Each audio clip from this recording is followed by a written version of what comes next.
for 8-year-olds and 80-year-olds. We pretty much get everybody in between. He's a very inspiring speaker. You won't be bored, I guarantee you. We definitely want to invite the community planners to come out. So CPC chairs, please try to send a message to all of your CPC members. This is a public event, so the entire public, everybody here is invited. Just go to get more information, just go to our website, sdapa.org. We have flyers. And just one little thing, following Gil's presentation, we're going to have a panel discussion to talk about some of the concepts he raises and how we can apply them to San Diego. Thank you very much. And I assume that's the only non-agenda public comment. Everybody else is here. Let's do this little business side. Motion to adopt the agenda. Mira Mesa, second. All in favor, say aye. Aye. And I'm going to defer the minutes till the end of the meeting. Okay, so we have, this is a little bit unusual. Usually we have a package in front of us that we vote yay or nay on or change. We, as I think you are aware, we have an August 12th draft prepared by the mayor's office that had some blanks in it. Council District 2, Lori Zapp, has taken ownership of that. And so for the CPC members, we will be looking at the August 12th draft plus the Lori Zapp. That's kind of the main item. And that's what was driving the in favor and opposed speakers, so to speak. And then we will consider, of course, Councilmember Chris Cage, who will state his position on it. And then, of course, all the other public testimony. I have to disclose that I got quite a bit of emails. All those emails were forwarded to the CPC members. And there is a hard copy in a 3-ring binder out there of what those documents were, in case you're curious. But as part of the transparency the Brown Act requires. So I'm going to turn it over to Ryan from Council District 2. He is going to do the lead presentation, and then we will go to public comment. And we're going to be start with those opposed, and then we're going to flip back and forth. So.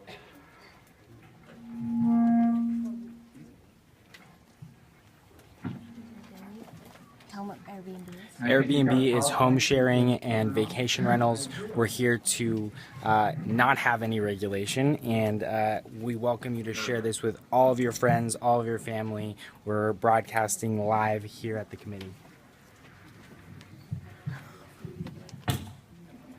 Hi everyone, my name is Ryan Purdy. I'm the Smart Growth Land Use Committee Consultant. That's who's against for Councilmember Lori Airbnb. Zapp. I think we're all pretty familiar with how we wound up here.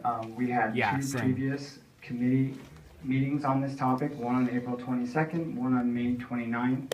And the motion that came out of those two meetings was for city staff to draft an ordinance. And it's then a public to have meeting. It come to CPC and then the other places that Joe mentioned as well. So here we are tonight. And the draft ordinance from the city was pretty robust. It covered a lot of areas, but it did leave out 3 areas where there was not enough consensus in their judgment, which was regarding frequency, regarding occupancy, and regarding eligible housing types. And we'll touch upon that in the presentation. And for this presentation and going forward, since as the Smart Growth Land Use Committee Chair is Councilmember Zapp, we will be filling in those holes, but obviously those are going to be the main points of discussion. So I will begin now.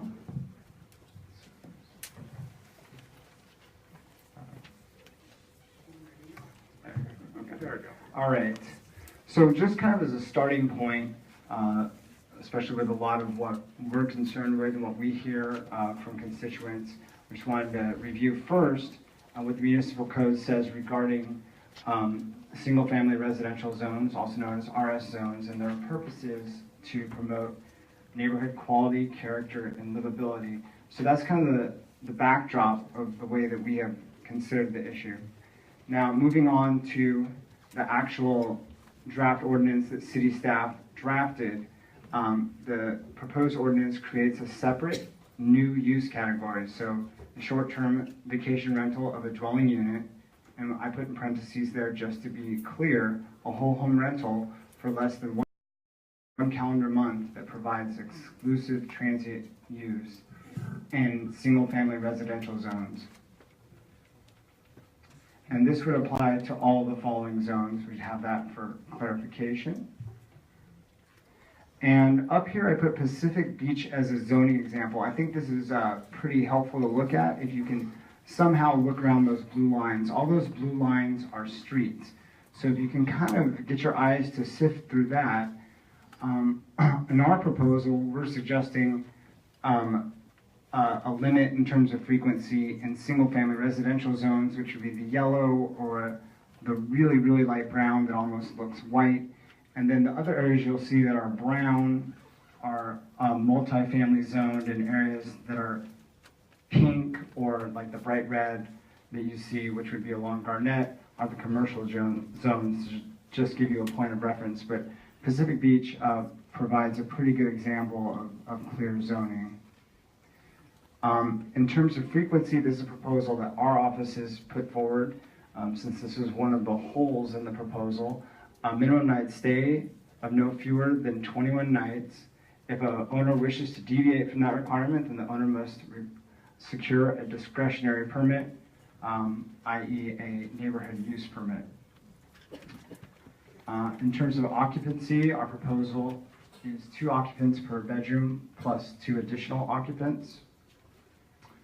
And also, each rental, each short-term vacation rental, shall have to designate a local contact who will be responsible to actively discourage any nuisance activity. And obviously that's something that we would very much encourage, either having posted outside or on the internet or both. The next part of the ordinance that was put together by city staff was modifying the border lodger accommodations city code to actually include home sharing. Technically, right now, home sharing is at best probably not allowed. So this would actually allow home sharing where the owner is on the property and renting out a room. And it would fall under the same use category as border and lodger. This would apply in all residential zones, this part of the ordinance. In terms of frequency, there is no minimum night stay requirement proposed.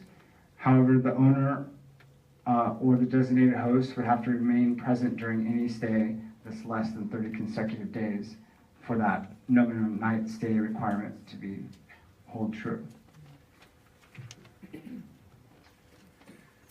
Also, in terms of occupancy, a maximum of 2 adults are allowed where the owner resides on the premises and is present during the visitor stay.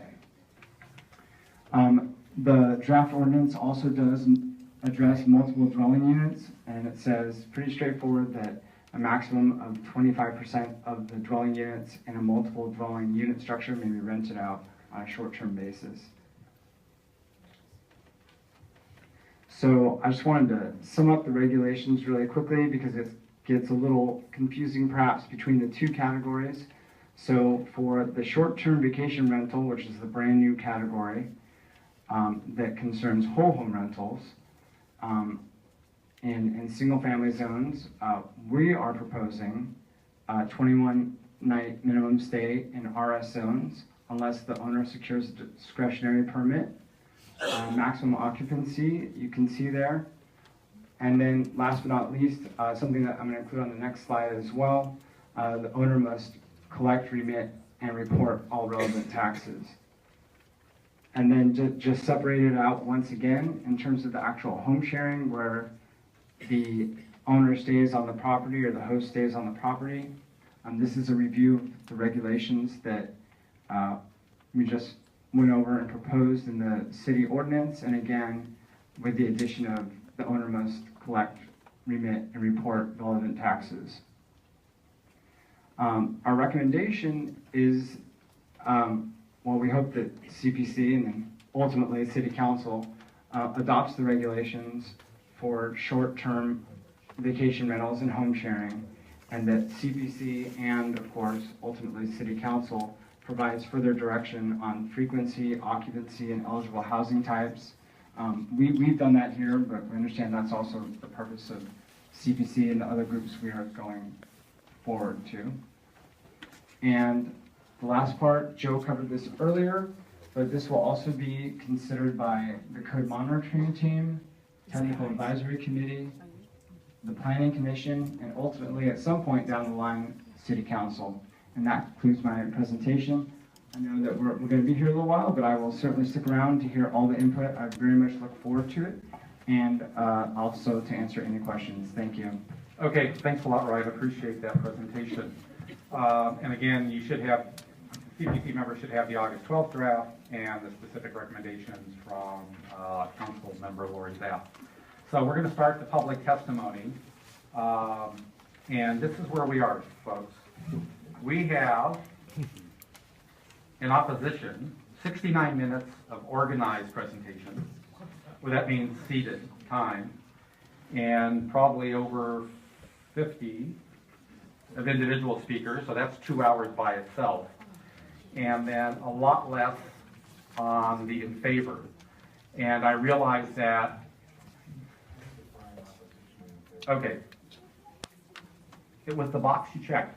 The advice that was given out there in the past was, if you were generally in favor of August 12th plus Councilmember Lori Zapp's proposal, in general, then you were in favor. And if you flat out didn't like it, or you're supporting Councilmember Chris Cates' proposals, or you have a completely different idea about how to approach this, then you were opposed.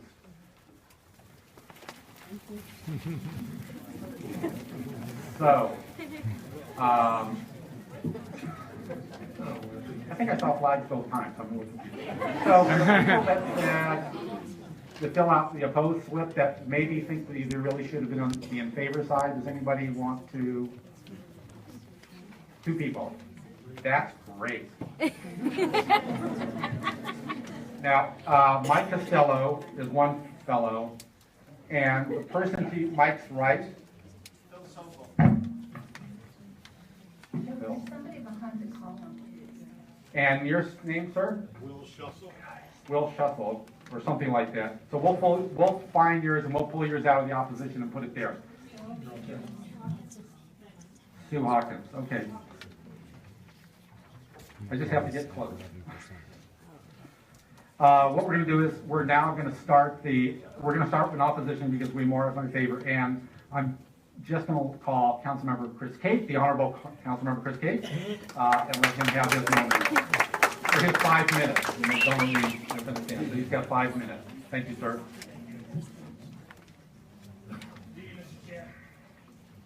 Turn it on, give it a second. Good evening, Mr. Chair, members of the committee. Thank you so much for allowing me to speak and holding this meeting. And I know you're in for a long night. I appreciate all the work that you do on a daily basis. I saw Vicki earlier at council, so she's had a full day already. So thank you very much. I'd first like to thank you and all the members of the public for attending tonight's meeting and to give your viewpoint on a very important topic. And no matter which side you fall on, it's important we have these venues to express our opinions in a constructive manner. I have submitted a copy of my recommended amendments to the proposal that has been put forward by the Development Services Department, and would like to highlight a few of those recommendations tonight. And my understanding is you have a copy of our memo before you as well. After listening to public comment at the 2 Smart Growth and Land Use Committee meetings on this subject, I immediately noticed a common theme that focused on noise and nuisance issues from the speakers in opposition to short-term rentals. In the time following that second meeting, our office began researching ways and best practices in which we can bolster our enforcement efforts to deal with those individuals not following city law. I think we all can agree that any final policy recommendation of the council should include a strong enforcement mechanism that will play the most crucial role for all of our residents and ensure the quality of life in our neighborhoods. My belief is that we should not adopt strict regulations such as minimum stays or limits on the number of times you are allowed to rent a portion or all of your home. I believe these regulations will not solve the crux of the problem and force individuals to go underground, just as we have seen in other cities, further complicating anything the city can do in terms of enforcement. Instead, my proposal calls for an amendment to this year's budget, asking for approximately $255,000 to be allocated for 3 additional police investigative service officers, or PISOs, to specifically address and take complaints related to short-term vacation rentals. I'm calling on the city to make this amendment, or this investment, excuse me, to ensure we can adequately address the concerns that I have heard from residents. This amount is just a fraction of the millions of dollars the city will generate through new transient occupancy tax revenue from short-term rentals. The specific details on my enforcement proposal are outlined in the memo, but in summary, these peace officers would work between affected residents and the local contact or property owner of the vacation rental if any nuisance cannot be resolved. The PISA would inform the contact that if the nuisance is not resolved, an officer will be dispatched and penalties may be assessed.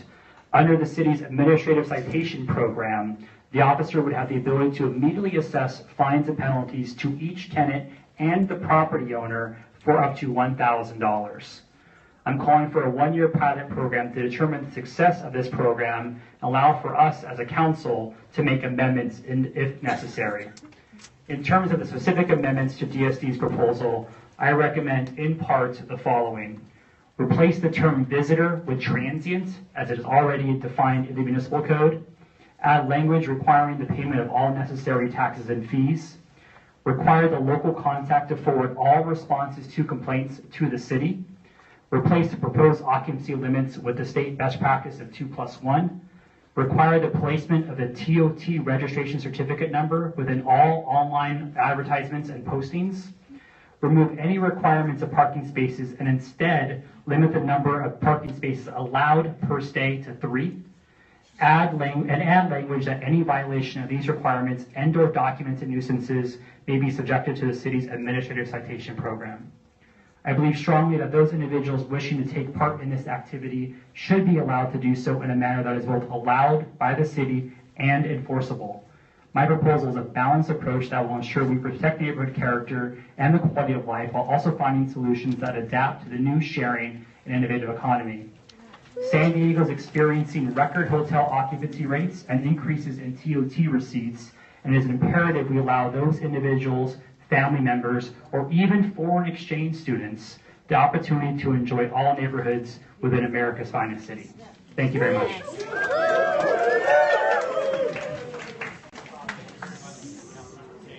All right, thank you very much, Councilmember Kate. We always appreciate it when council members come out to our office or our meetings, so thank you for taking the time.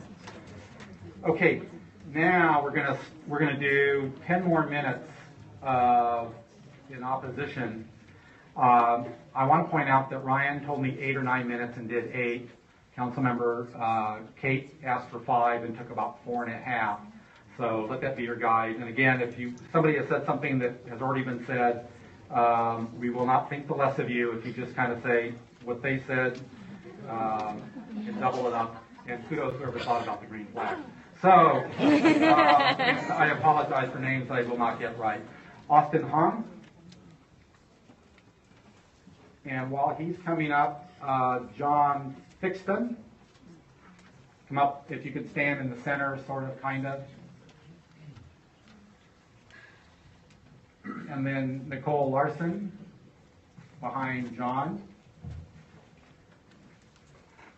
And then David Austin behind Nicole. Oh, just give us and go talk.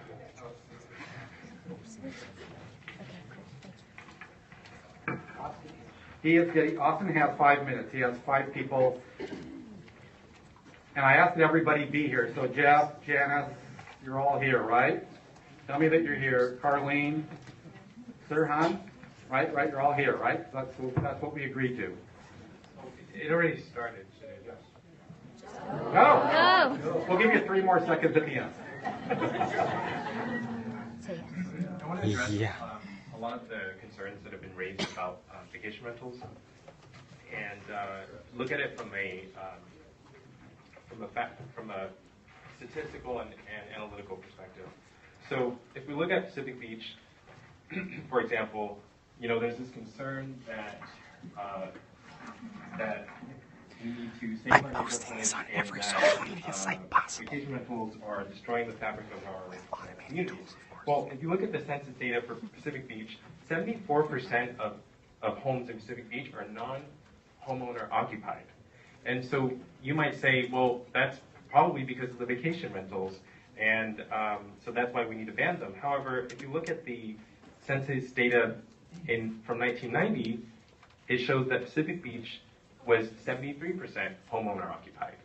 So this notion that there's been a surge of vacation rentals and that's been changing the makeup of this community is simply not supported by the data.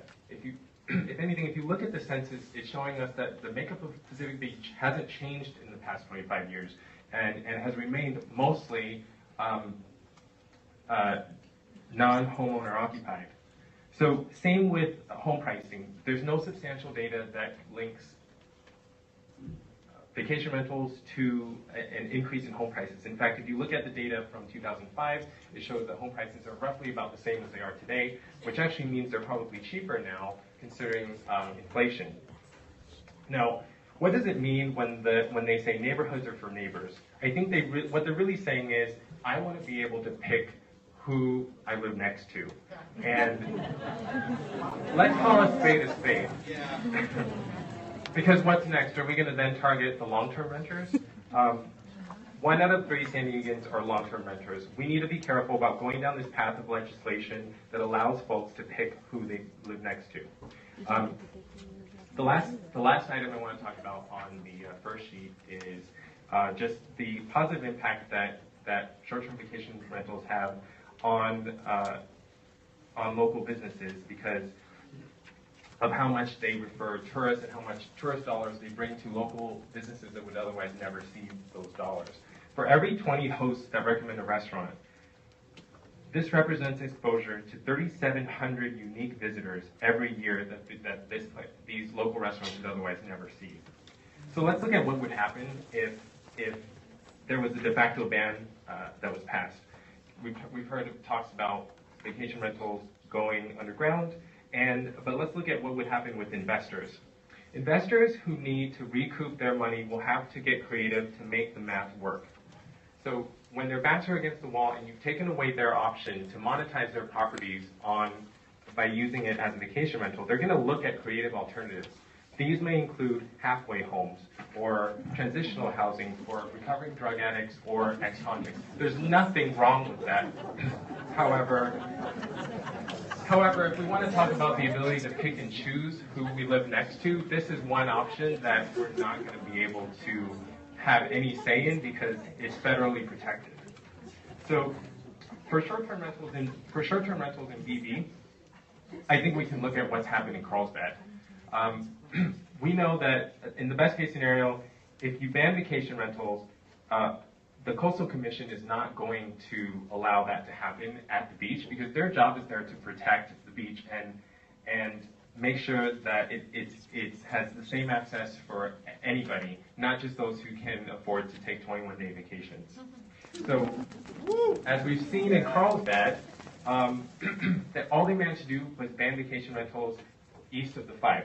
And I actually think this is worse for PB because what's going to happen is, if that happens due to the lack of inventory of vacation rentals east of the 5, everybody's going to flock to PB, and you're going to end up having more vacation rentals in Pacific Beach. So I ask that you look at the next page, which basically has all of our recommendations for 20 seconds to wrap up. For these specific items. I won't go over each one because I won't have time. But the key here is just to make sure that we review these and look at the facts and make sure that we're not drawing arbitrary numbers, like the 25% restriction on multi-units. That number came out of nowhere. There's no logic or reasoning behind that. So we just ask that you be fair when you make your recommendation. Thank you. Okay, John?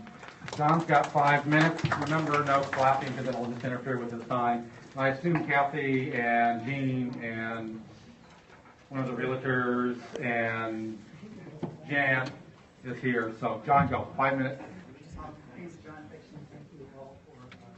Oh, what happened to the mic? Yeah. Is it on? Yeah. And don't turn it off when you're done talking. Leave it, let it. Okay, you gonna put my 3 seconds back on? Yeah, Keep. My name is John Fixton, and I want to thank Chairman McCalla and the committee members and ladies and gentlemen for being here tonight. I'm going to try to shed a little more light than heat on this issue. So I'm going to talk about the zoning ordinance as it stands now, the San Diego Municipal Code.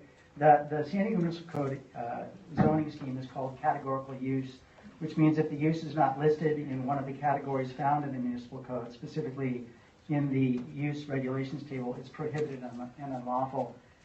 Ronan over there is pointing to, and you can hardly see it, he's going to be pointing to San Diego Municipal Code section 131.0420, subsection B. And the sentence that's relevant says it is unlawful to establish, maintain, or use any premises for any purpose or activity not listed in this section or section 131.0422. I know that some of the council members understand this, and I presume that all of you do, but I'm going to go through this anyway. So, primarily for the audience, the San Diego Municipal Code is split up into 5 base zones: open space, agriculture, residential, commercial, and industrial. There's a long history of this, and there's a reason for it, the reason for having it split this way. If you aren't sure whether a use is allowed in a particular zone, you would call the Development Services Department. You describe the use, for example, I want to rent a house I own for periods of time less than 30 days. The response you would likely get would be, that use is not specifically identified. They would probably then say, let's go look at San Diego Municipal Code section 131.0110A, which states, a use shall be identified as belonging to a use category based on descriptions in yet another section, 131.0112. So you go to 0112, you look for the description of the use you want to use the property for. And this, by the way, is the process that the city treasurer went through when it determined that short-term vacation rentals operators should pay transient occupancy tax. So this was what the city treasurer used. So now the task at this point, if you're going through this process, is to identify which use category it falls under based on the description of the use, that is renting a house for less than 30 days. So we go to section 131.0112 entitled Descriptions of Use Categories and Subcategories. This section is 6 pages long with use category descriptions. It's fairly lengthy, and it applies in all zones. So section 131.0112A6K is entitled Visitor Accommodations.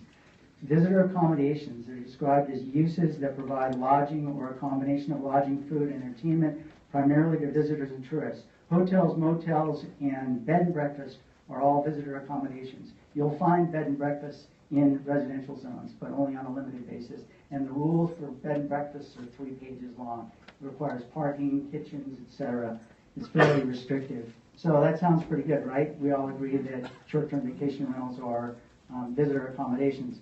And again, this is the same conclusion the city treasurer reached. These are visitor accommodations. Okay, we've identified short-term vacation rentals, visitor accommodations. Now we go to Municipal Code section 131.0422. This is the section entitled Use Regulations for Residential Zones. It's about 25 pages long. The first page of this section is the legend for table 131-04B. That's that legend right there. Okay, lawyers wrote this code, so that's why we're jumping around. Right? Hard to follow. This is the key to reading the use regulations table. You can't read the use regulations table without it. More on this in a minute. Just remember the word legend. Okay, that's the legend. It's important to note that for each of the 5 base zones, open space, agriculture, residential, commercial, industrial, the use regulations table categories and subcategories are identical. What this means is that all the possible use categories, even those that clearly don't apply or wouldn't exist in a particular zone, for example, adult entertainment in residential areas, are still listed in each of the zone's regulations table. Okay, so they're all there, all the uses. This is a 1 page from the 25-page use regulations table for residential zones. That page is 1 page of the 25 pages, okay? We know that funeral and mortuary services, which are on that list, and radio and television studios would not be permitted in a residential zone. But you can see that they're still listed as a category, okay? There's a hyphen next to them. So back to the story, we determined that short-term vacation rentals are visitor accommodations, so we go to use regulations for residential zones, and we look for visitor accommodations. So on that chart, you see visitor accommodations. Look for the hyphen behind it. Now, if we look at visitor accommodations, and we look at... Sir, your time is up. Sorry. The point, let me say one sentence. 5 seconds. The point is that visitor accommodations are not permitted in residential zones. That hyphen means that they're not permitted. Go look at the legend. That's what it means. Are you for or against? Okay, Nicole, in one sentence, because I think there's some confusion out in the audience, are you in favor of more of what Chris Kate is saying? I'm in favor of keeping the code the Way it is.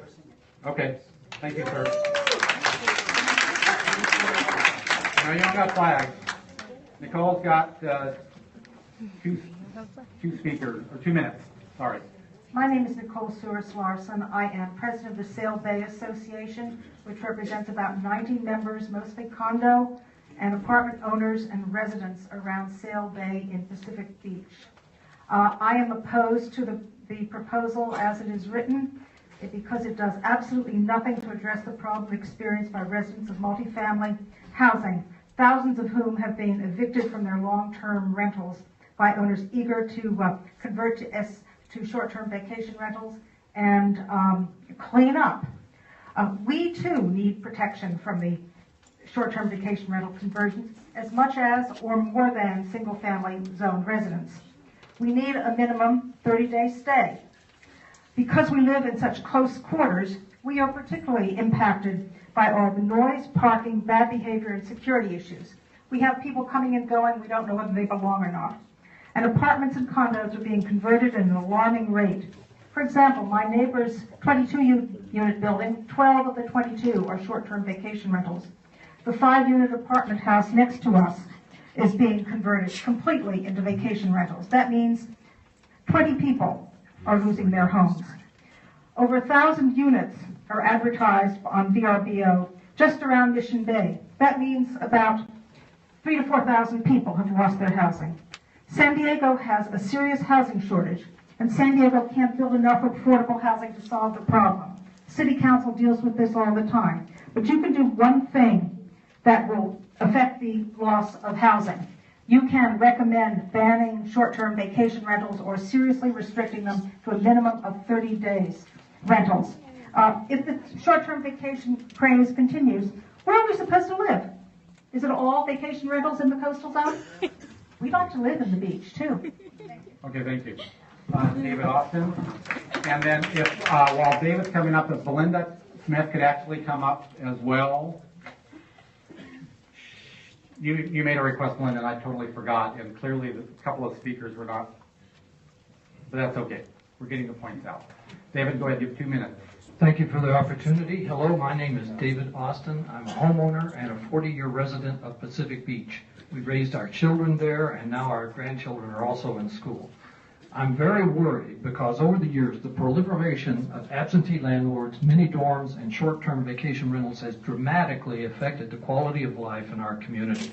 More and more, our peace is being disturbed by unruly short-term tenants who have no regard for the neighborhood or the people who live there. It really shouldn't have to be a way of life for us. Recently, on my block, a young family was evicted when a property was purchased by an LLC from El Paso, Texas. It's being converted into a short-term vacation rental and is situated right next door to another established family with children.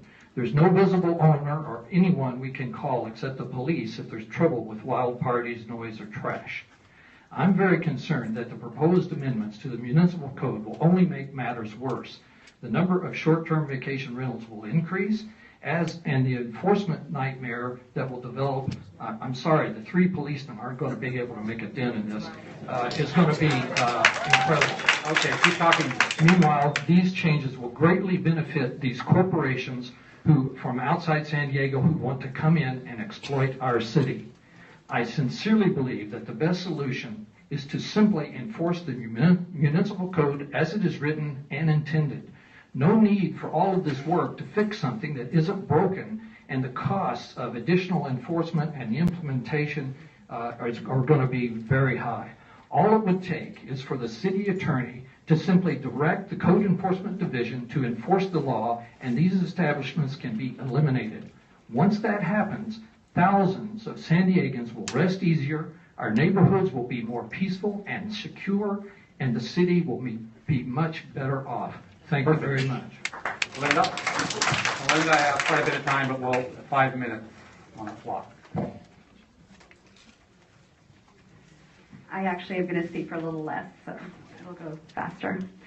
Good evening, committee members. Thank you all for your time tonight. I can appreciate this is probably a challenging meeting. My name is Belinda Smith, and I am a homeowner. I am an Airbnb host. I'm a busy mom. I'm an environmentalist. But I'm also the co-founder of STRAST, or the Short-Term Rental Alliance of San Diego. On behalf of the now over 250 members of our organization, I am here to say that the sharing economy has arrived. It is here to stay, and the only answer to it is common sense regulation. If we don't regulate, people will find workarounds, as they always have and always will. And we know when people operate in the shadows, we don't achieve the best possible outcomes for our constituents and our communities. To that end, STRAST supports the following aspects of the proposed city ordinance: the definition of an STR, the allowance of STRs in all land use zones with no special permits required, and the length of stay for no more than 30 consecutive days. We also support an occupancy cap of 2 per bedroom plus 2, with the proposed ability to seek exceptions through a ministerial permit. This 2+2 feature alone will do wonders to limit impacts to some neighborhoods where homes regularly house 8 guests or more. But it will also allow a small studio or granny flat to house a family of 4. This seems reasonable for a family with young children. In terms of complete transparency, we also support the registration of all STRs through the city's TOT registration process, the payment of TOT taxes, and online registration of STRs. We also support the ordinance applying to whole home rentals or shared homes. As one of the main concerns of STRs is noise, we ask that the city find a way to increase enforcement of existing noise ordinances. Councilmember Kate's proposal for 3 PISO officers or more is fully supported by us. With the TOT taxes now automatically remitting from the Airbnb platform, PISOs could be fully funded immediately, and we support city staff pursuing the use of these funds for this purpose. We'd like to add that whether a guest stays 1 night or 3 nights, there is no correlation between length of stay and how noisy they are. Again, enforcement is needed. STRAST does not support extreme measures such as minimum guest days nor caps on rental frequencies. These arbitrary limits punish ingenuity and hard work. And for those who are using STR income for retirement, saving for a home, or simply trying to stay above water, they are too punitive. And quite frankly, they are a de facto ban on the very thing we're trying to regulate. So then I had some more information about affordable housing, but I don't want to really go into it. What I'd like to just say is we at STRAST would like to see the data on the impacts to affordable housing. It's been a problem for a long time in San Diego. It's going to continue to be a problem. So we'd just like to see the data before we really start making that as part of the argument. Thank you. Thank you, Belinda. And thank you for your brevity, but well-articulated point. Okay, we're going to switch to those in favor. So if those of you could come up, Wilma Ingwalson, or something like that. Scott Gruby, Kathy Robbins, Craig Campbell, and Elfie Siegel. Did I get that right? Go ahead, Wilma. Hi, my name is Wilma Ingwalson. Oh, I'm sorry. 2 minutes for Wilma. Sorry. Okay. My name is Wilma Ingwalson. My husband and I have lived, worked, and volunteered in San Diego for over 45 years. We enjoyed our neighbors and quiet neighborhood zoned single-family residential. If now the City Council were to alter its zoning and cater to investors and transients at the expense of its long-term residents, that would be reprehensible. We work hard to pay for our home in North Pacific Beach. We live on what was a quiet family cul-de-sac. A few years ago, we remodeled to enjoy our retirement. The quiet cul-de-sac was drastically changed this year when investors bought one of the family homes and converted it to a 6-bedroom, sleeps 14, complete with pool, jacuzzi, and hillside water slide. In effect, a mini water park. Within a 3-minute drive there are now 3 of these houses with mini water parks advertising sleeping 10 to 14. I ask you this, how does that, and quoting from the draft ordinance, quote, maintain the residential character of our neighborhood? They can turn over in 3 days, so the former quiet street now has a flow of strangers, many cars. We have counted as many as 14 on our street, and noise. We live opposite side of the street and 3 houses south, but we can still hear the noise. The investors tell us their rental agreement already requires to be respectful of neighbors. It does not work. They also have a 24/7 contact. It does not work.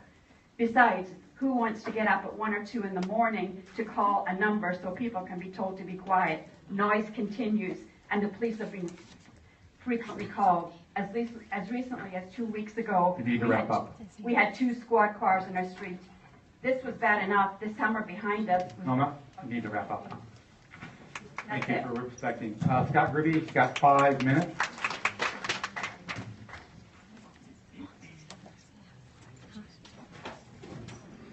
Bye-bye, Fox. We're recording this for you, don't worry. Good evening. My name is Scott Ruby. I live in Claremont, and I'm proud to serve as spokesperson for Preserve Our Communities. Our organization has sent you all a letter expressing our position on this topic. I'm circulating them just right now. As we all know, San Diego is a wonderful, beautiful place. That's why all of us have chosen to live here, and that's why millions of people visit San Diego every year. But today, more and more people are choosing less traditional accommodations. Instead of staying at a hotel or motel, they are choosing to rent homes, bedrooms, or sometimes even a sofa. These homes, of course, are not in commercial districts. They are in neighborhoods where people live and children play. And they aren't just in beach communities. They exist in Claremont, in North Park, and many other family-friendly communities across San Diego. I've witnessed firsthand the terrible impacts of these short-term vacation rentals. The home next to mine in Claremont was rented out on a short-term basis almost every week. While some renters were peaceful, many were not. We often endured loud partying well into the early morning hours, drunken, obnoxious people hanging out in the front yard and spilling out into the street. Heavy traffic and even people parking in other neighbors' driveways.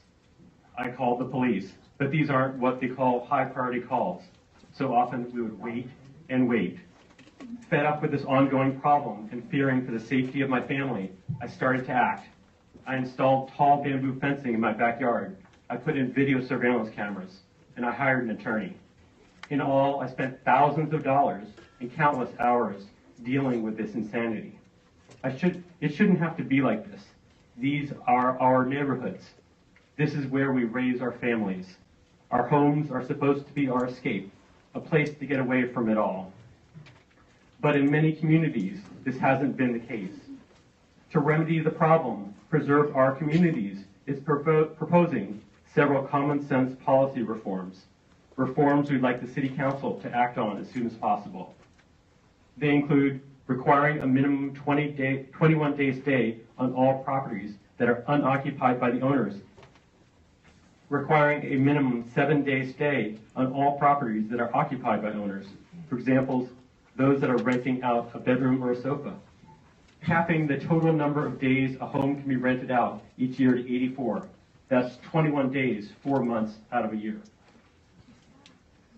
Requiring all short-term rental properties to comply with all health and safety regulations required of motels and hotels. Dedicating an ongoing city funding source for increased code enforcement.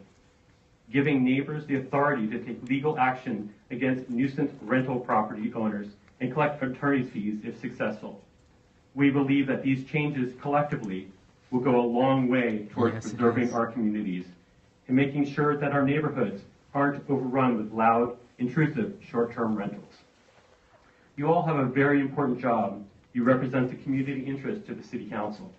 You also work hard to strike reasonable balances between conflicting viewpoints. Many other cities in California have attempted to simply ban these uses, but we think the problem can be solved in a more thoughtful way that allows visitor-serving uses to exist, but with protections for residents. We would ask that you use our suggestions as a reasonable approach to the problem and forward them on as a recommendation to the city. Thank you. Kathy Robbins, you have 4 minutes. Thank you for allowing me to speak to you tonight. My name is Kathy Robbins. I've lived with my husband for 28 years on Middleton Road in North Pacific Beach. We have the misfortune of living next door to a newly designated 6-bedroom, sleeps 14, short-term vacation rental property with a huge backyard, Disneyland, water park of slides, waterfalls, grotto, hot tub, pool, and diving board. It's been an absolutely miserable summer of unrelenting screaming and yelling of often 12 or more adults from 7:30 in the morning to the middle of the night, 4 a.m., having to listen to drunk, belligerent men. Every 3 days, like a revolving door, a new and horrible crowd of renters would arrive and repeat the same bad behavior, including public nudity, confrontations with neighbors, and verbal threats. If short-term vacation rental properties lived in harmony with residential neighbors, no one would be here tonight. No one. We're here tonight because we have a huge, gaping, and unresolvable problem. Short-term vacation rental mini hotels are the bane of every desirable neighborhood in San Diego. STVRs are opportunistic, lucrative businesses that do not belong in any residential neighborhood. They're not part of a sharing economy. They're not sharing anything. They're renting a piece of property. It's clearly a business, whether you rent it for a month, a week, or a day. Rent is rent. This hotel business does not belong in a residential neighborhood. Some city leaders believe that with policing and fines, they can rid the STVR hotel market of all the bad apple owners. That will never work for the following reasons. Good apple and bad apple mini hotel owners will always have what are called bad renters. Screening or no screening, bad renters are what you will find in a short-term mini hotel rental. Why? Owners don't really know how their renters will behave, and once they arrive, there is no one there to watch over them. There is no control of the renters. Hotels police their bad guests. STVR mini hotels never do. Why? They don't live there. The only management on site is in the form of victimized neighbors. They have to call the police and try to manage the problem or suffer through it. Calling owners is a crapshoot. Renters often continue with their bad behavior. Then police are called. The response is often hours later after the party is over. As long as there are STVRs, the bad renters will continue to come and stay in these mini hotels and destroy the tranquility of our residential neighborhoods. Even with the best city enforcement, operation of short-term vacation rental mini hotels will stay the same. The unrelenting noise of revolving new strangers on steroids who are here today and gone tomorrow will continue to wipe out the peace and quiet that every person in every neighborhood in San Diego deserves. It is time for the city leaders to close the door on this entire rental concept. It is unworkable. It is untamable. My hope is that the City Council will shape our ordinance to reflect the same message that every other town and city along the coast of California has done with their new STVR ordinances, and that is to greatly reduce or totally remove short-term vacation rentals from residential neighborhoods. Thank you. Thank you. Craig Campbell, and then Alfie Siegel, and then Richard Hill. I didn't call that one before. So Craig has 2 minutes. Stink. Bro, you literally stink. Take a shower next time you come to a meeting. My name is Craig Campbell. I'm a native of San Diego and currently live in Northeast Pacific Beach. My career has included being a real estate broker for over 26 years. I do know real estate. I do know tenants. I have had a property management company myself. The current municipal code states that the purpose of zoning is to promote quality, promote character, and promote livability in the neighborhoods. You've seen that before. I think I'm preaching to the choir. You know it. the 3,900 plus vacation rental by owners, the VDROs, are growing. They're growing rapidly. And these whole home lease short-term vacation rentals are doing so without any homeowner presence. As was previously noted, the only people that are monitoring this are the neighbors. It's not livable. STVRs do just the opposite. They diminish the quality, the character, and the livability of the neighborhood. The code goes on to say that the regs should allow for reasonable use with minimizing adverse effects on adjacent property. You're hearing about all of the increased impact on the adjacent properties tonight. I would propose that there be no rentals of less than 6 months without a neighborhood use permit. You need to wrap up. And no rentals, period, of less than 30 days. Thank you for the opportunity to hear me. Thank you. LC left, so Richard Hill and then Will Schuschel. So Richard Hill. 1 minute. Thank you. As a college professor, it was a little hard for me to grasp which side I was on. But I would just like to state my situation. I generally agree with the draft proposal. And I think that whole mini water park on steroids business is horrific, but that doesn't really address what I do, what my situation is, and I think I speak for a lot of people. I'm near retirement age. My wife is totally disabled. We're trying to make the mortgage. We're looking at what we're going to do when the income goes down. We rent our little place mostly to people like grandparents coming in from Kansas to visit their children and grandchildren, or young couples coming in who wouldn't come to San Diego because they couldn't afford to rent 2 hotel rooms for their children. So I hope that we can just make a distinction between the vicious water parks and the rest of us. Thank you. Thank you. And then Will Schuschel, if that's anywhere close. 1 minute. 1 minute.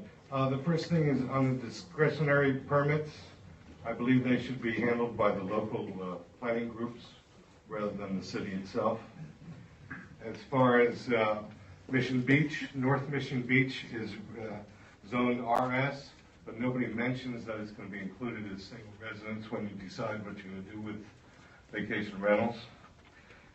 Also, any sublets should be abandoned. If you have a 21 or a 30-day time zone, then if it is subletted, then the group that sublets it should be fined, and that fine should be used to hire people to help enforce the codes that are in existence and the ones that you want to change.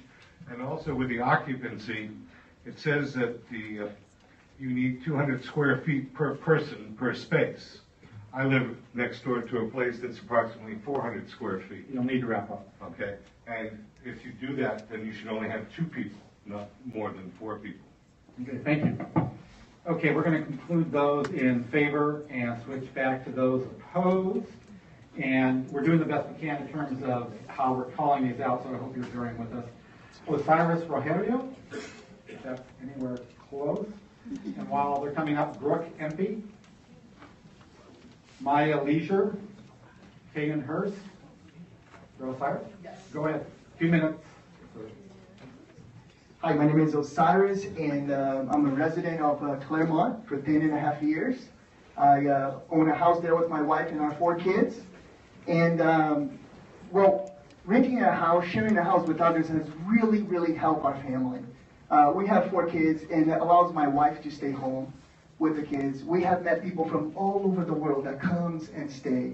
But not just that, we have also been able to remodel most of our house with the money that we make from renting our house and renting rooms in our house.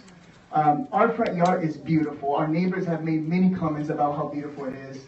And it is an incredible blessing to be able to do things and to make our neighborhoods look beautiful.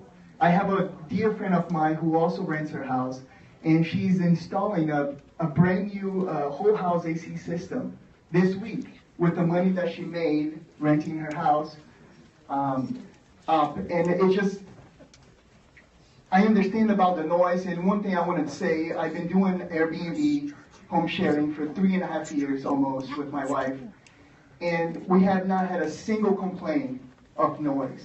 I understand that some people may have, but we didn't. We're so blessed. We get to pick people on Airbnb websites by their profile. So you can actually read, when you stay at an Airbnb place, you read about that person that is coming to stay with you because other people tell us about them. And we are able to say, I don't want this person in my house because of some of the things that's been said about them.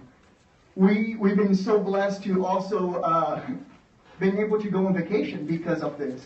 In our house, and our quality of living has improved a lot because of home sharing.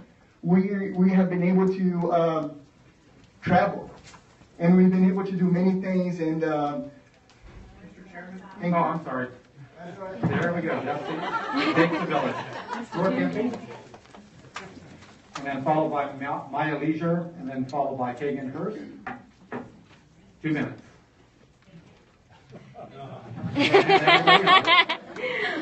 Good evening, thank you. I urge council and committee members to alleviate the problems that are caused by the bad actors, the swimming pool people.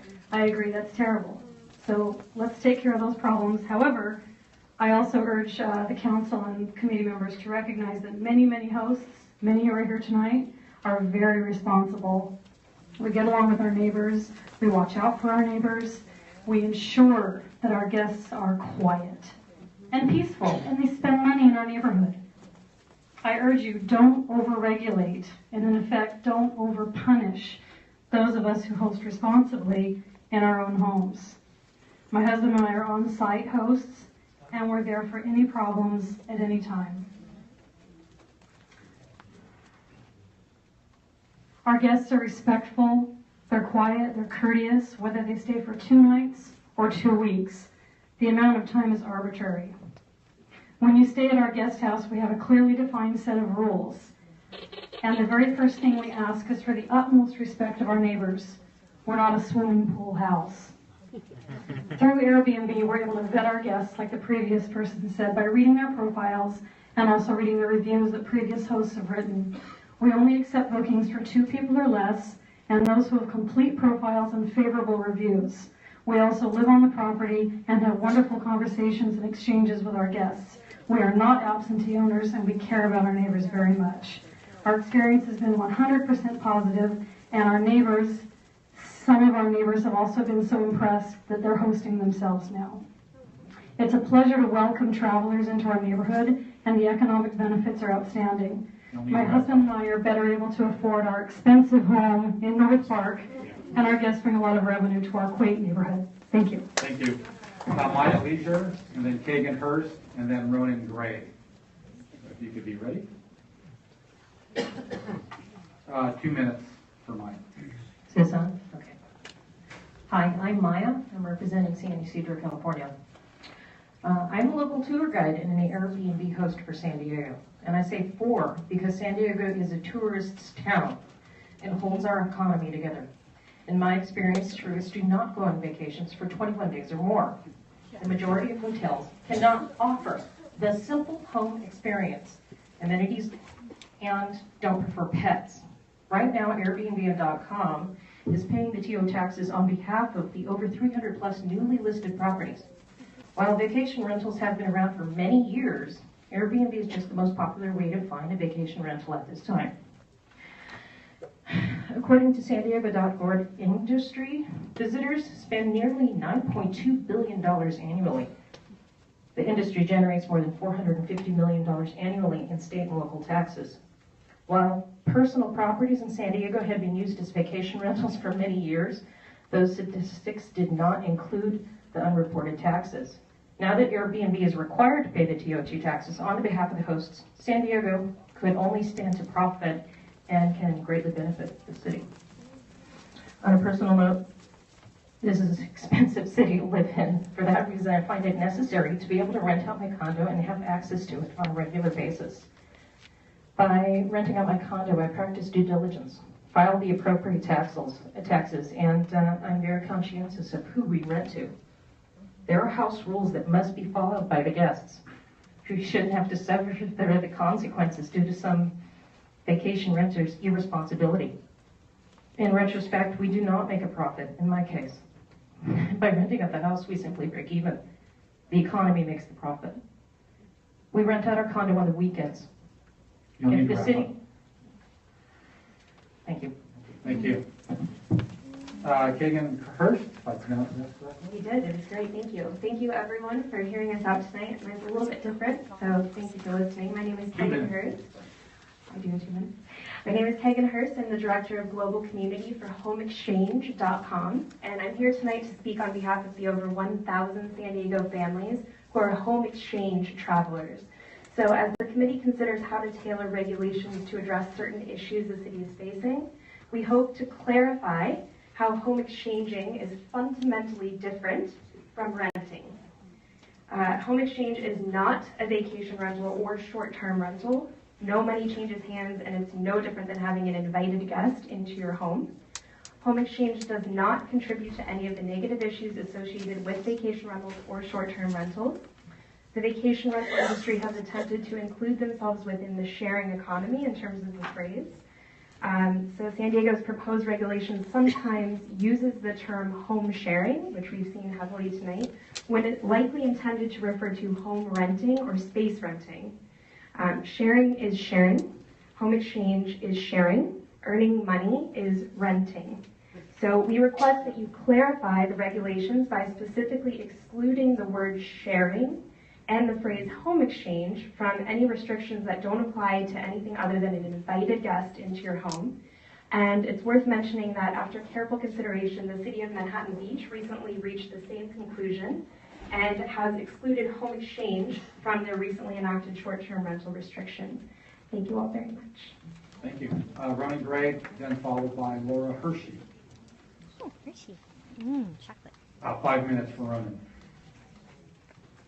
Good evening. My name is Ronan Gray. I represent Save San Diego Neighborhoods. We represent thousands of San Diego residents who have contacted us via our website, Facebook, and our other outreach methods. I think the planning group is coming from this completely upside down, as we saw from zoning 101 here. We have always had zoning. There's a reason for zoning. If you buy a home in a residentially zoned area, you expect to be able to enjoy it in peace and quiet and build a community and be part of a community. That is why we have zoning. The only reason I can think that there may be any confusion about short-term vacation rentals is a 2007 memorandum by then City Attorney Aguirre. And this, it should be remembered, is an opinion and does not carry the force of law. He concluded that because short-term vacation rentals were not listed in the San Diego Municipal Code, they were therefore allowed, which we saw tonight is actually the opposite. If they're not listed, they are not allowed, and we saw there is a category for them. They are visitor accommodations, and they are not allowed. Either way you look at it, they are not allowed. The current city attorney, Jan Goldsmith, has used this exact argument in the marijuana dispensary issue. Judge Meyer, San Diego Superior Court, agreed with Jan Goldsmith when he argued that because marijuana dispensaries were not listed in the commercial code, they were not allowed in our commercial areas, and the code for the commercial zones is exactly the same as the residential zones as far as finding a category or finding the use in there. The San Diego Municipal Code is crystal clear on this. There is a category for short-term vacation rentals, and they are not allowed in our residential zones. They are disruptive. The council needs to ask Goldsmith for his opinion on that 2007 memorandum and correct it if that's what's delaying the council or the planning office on taking action on this. If you ask the people who work in the planning office, they will come to the same conclusion. Short-term vacation rentals are visitor accommodations. They are not allowed in our neighborhoods. There's no denying the effect that they have on the quality of life for neighbors, as you've heard time and time again here tonight. Whether it's drastic, like late night partying, drunks rolling in the street, people trying to beat down your front door because they've mistaken your house for the vacation rental next door. That's traumatic for my children. That has happened on more than one occasion. So the California Superior Court has actually rendered opinion on this in the Ewing versus Carmel by the Sea case. They contended that the maintenance of the character of residential neighborhoods is a proper purpose of zoning. The protection of the civic and social values of the American home, the establishment of such districts is for the general welfare. The reason they give is because it tends to promote and perpetuate this American value, the American home, and the caliber of its citizenry is improved by being part of the community. When you take away these homes from our community, you lose those things. It stands to reason that the residential character of a neighborhood is threatened when a significant number of homes are occupied not by permanent residents, but by a stream of tenants staying a weekend or a week. They do not lead a scout troop, volunteer at the library, keep an eye on an elderly neighbor. Literally, they are here today and gone tomorrow without engaging in the sort of activities that weld and strengthen our communities. Make no mistake, this is a threat to our communities, and it's not just the beach communities, it's everywhere. Codifying these businesses in our neighborhoods with this draft ordinance is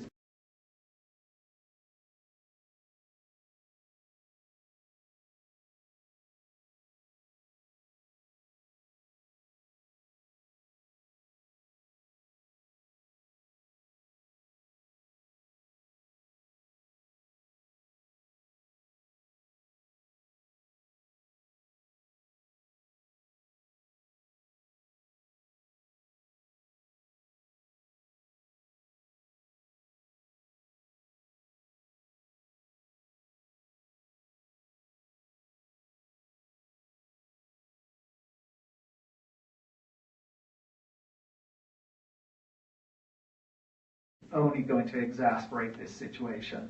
This does not address enforcement in any manner, nor does it address how the funds, the taxpayer money that these businesses are taking in the form of trash collection, policing, the stress on our sewer, our water, our streets, our parking, etc. How are they going to repay this? TOT is a drop in the bucket.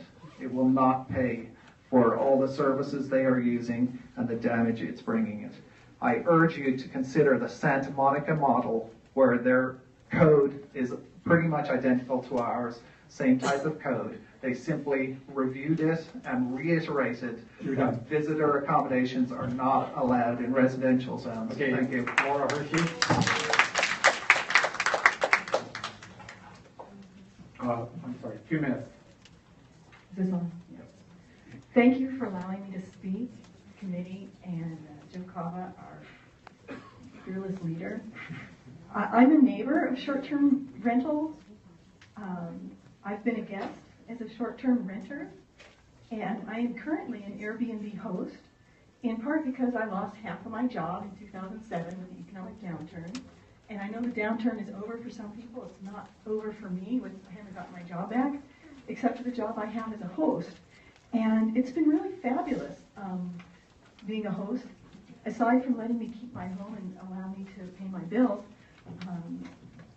I recently discovered we have a wolf center because one of my guests said, hey, do you know how to get there? And I helped him figure it out, and I went with him, and we saw Mexican wolves that are being rehabilitated, and I would never have seen that if I weren't a host, and it was really great. I got to be on vacation in San Diego because I hosted somebody.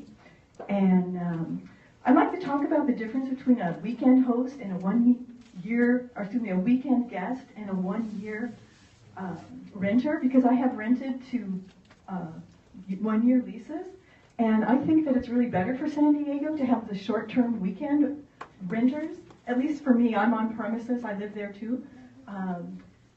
They have fewer cars. If 2 people come and they stay in my one room, they only have one car, they only rent one car, or they only bring one car with them when they drive in. Whereas when I rent to two people who are both adults, they both have a car, and so you have two cars for the one bedroom, which means, you know, more pollution, more competition for a place to park that car. So it's really better for San Diego to have short-term renters. They eat out more, and they're very good guests. Okay, thank you. Okay, we're going to switch to those in favor. Phil Sokol, Sue Hopkins, Mike Costello, and Klaus Mendenhall.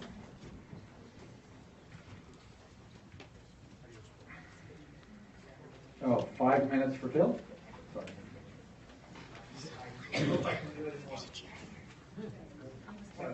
Phil, Mike. Right? Thank you. Phil. My name's Phil Sokol. I've lived in Pacific Beach for 18 years. Zoning matters.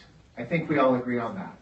And as demonstrated, the current municipal code bans commercial operation of visitor accommodations in single-family zones. You've heard all the horror stories. I certainly have mine. But the biggest thing that I decry is the loss of the community.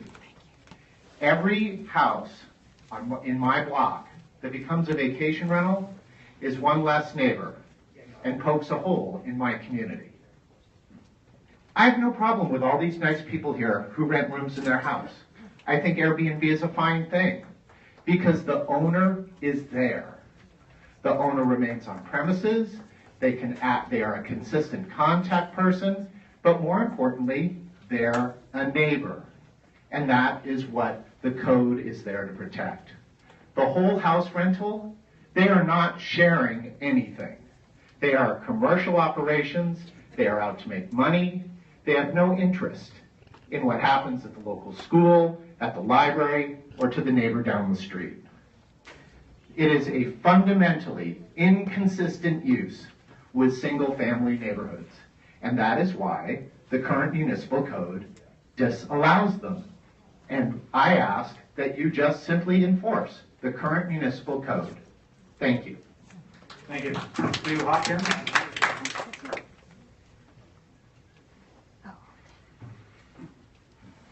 2 minutes, I'm sorry. Thank you. My name is Sue Hopkins, and I live in a nice, quiet neighborhood in Claremont. In my neighborhood, it's the kind of place where people bought their house in 1959, and then they never moved until time caught up with them. And that's what happened to the people across the street. Mom and Dad died, and the kids turned it into a short-term vacation rental. It's not so quiet anymore. It's very simple. There's really only one issue before you, and it's the color of green. It's the color of money. This is all about money. It's not about sharing. It's not about freedom and property rights for landlords. It's not about showing other people San Diego. It's all about money. Those little green flags waving around the room, they're the color of money. The company that hands those flags out is a multi-billion-dollar company. The rental across the street from me is Okay, we've been pretty good. Let's keep it straight. The rental across the street from me is $5.15 a night. It's about money. It's about people making money at the expense of the rest of us who are just trying to go about our business and everyday lives. We suffer through bachelor parties, wedding receptions, and big gatherings, any which wouldn't be a huge deal if it wasn't night after night, week after week, month after month, and year after year. To add insult to injury, we pay for trash pickup and for police enforcement to enforce these businesses that are making money at our expense. The noise that emanates from these properties is the sounds of money going right into the property owner's bank account. See all those people saying that my neighbor never complains, I haven't had any complaints? Well, we're the neighbors, okay? Your short-term vacation rental, it's a problem. For all of you community planners and city council members, I ask you two things.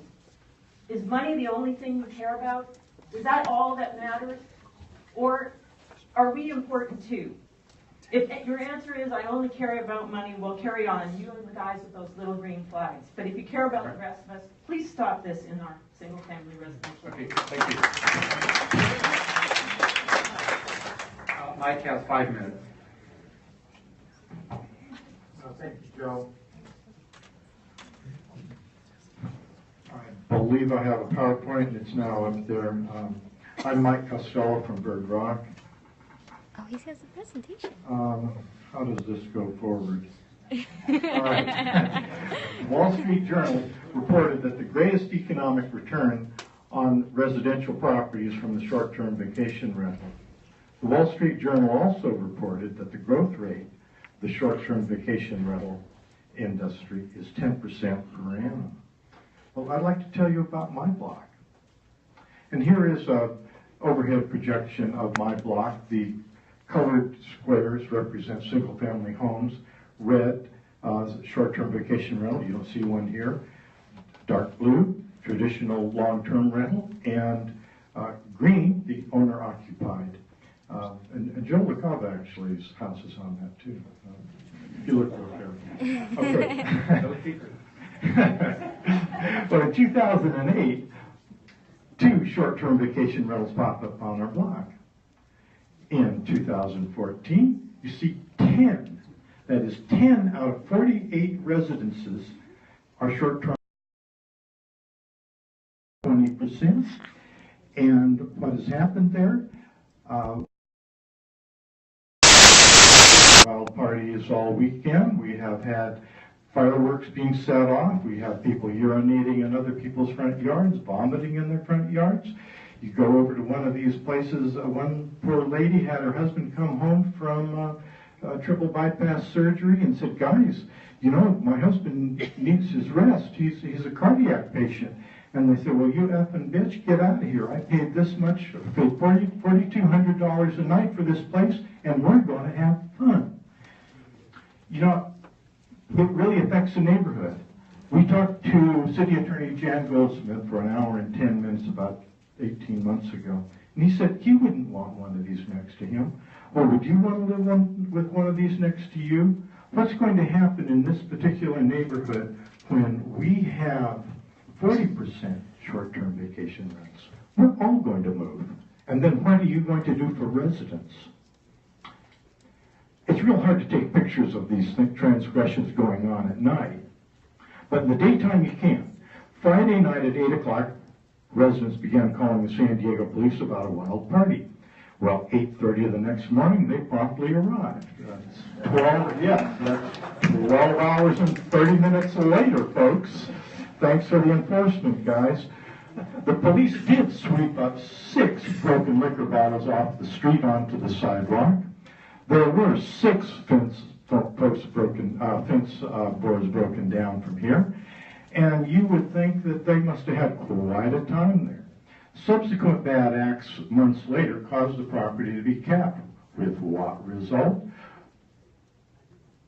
Kind of weak battery here, I guess, or maybe a weak thumb. But anyway, here's the same property 2 years later, after capping and all that. Can you read that okay? It says, bachelor party, call me and talk dirty, and there's the phone number. Okay, but can you read this one okay? It says, show us your boobs. Okay, folks, do you want this in your neighborhood? Come on, please. These people are not neighbors. They're not even San Diego residents. They are tourists. They are visitors. This non-residential behavior is one of the municipal codes says visitor accommodations are not permitted in residential zones. But there can be a magic formula for compatibility and coexistence between short-term vacation rentals and residential homes is a myth. A myth. It is a failure of city government not to enforce long-standing zoning laws. Yeah. Our zoning laws are fair.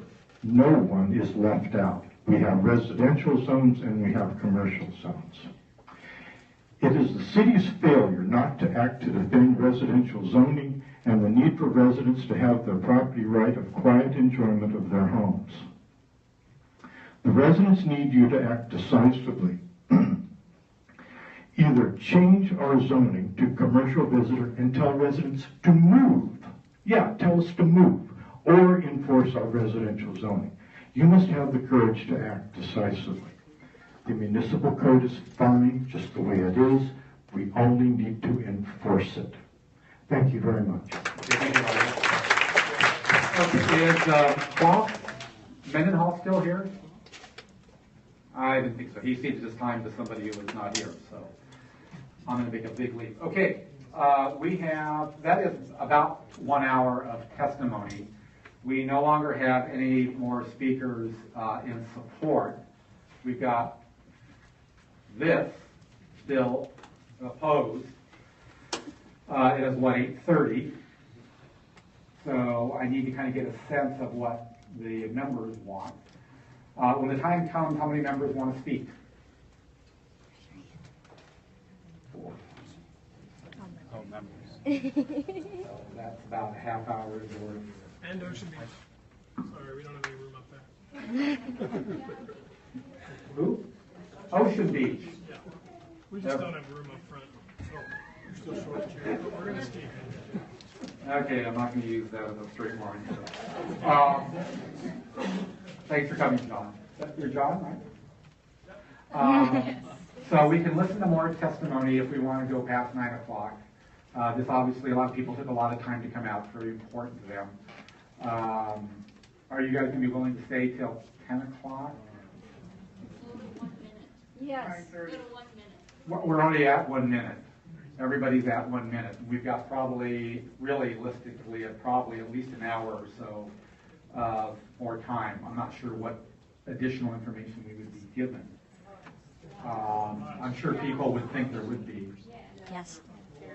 Sure, yeah. Yes. Yes. I'm sorry, Mary. Mr. Chairman. Marble Heights. Yes, I'd like to suggest we take all the testimony tonight and then close the hearing and then deliberate next meeting. We may not have time. I'm assuming, Ryan, I don't want to put you in the hot seat, that we're not going to have time to do that.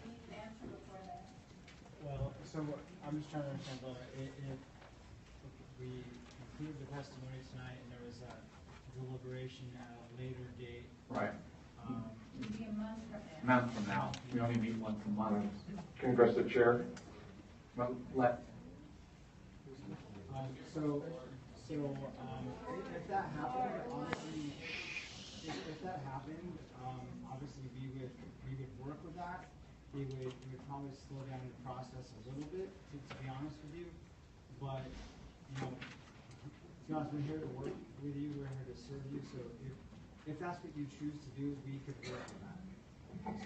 Joe? Mr. Chair? I think that's disjointed. I think these people want to hear from us as well. And, Yes. and I think that having a second meeting with dead air in between is not to the benefit of anybody. You people with the green, those of you with the green flags, are you okay with us cutting it off and getting to the board? Because there's going to be at least 4 different meetings that you're going to talk about. Yeah. In favor and opposed. Mr. Chairman? Mr. Chair, I'd like to point out that we've had 2 long meetings already at the city, and all of that is on video, and all of the CPC members can sit down some evening with popcorn and watch those at length with testimony from both sides of the issue. That was all presented already at the Smart Growth and Land Use Committee. And so I don't believe that between that testimony and what we've heard tonight, we will hear anything different at this point. I think it's been aired out. I think it's right that we begin to actually take action on our part.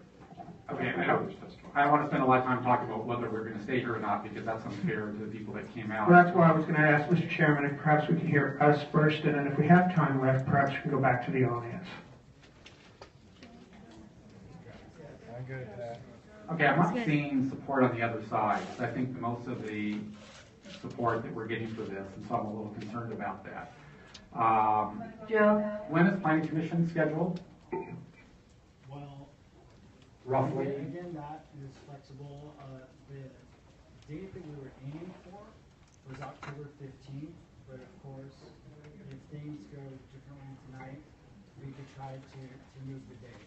But the date we were aiming for was October 15th. I have a motion.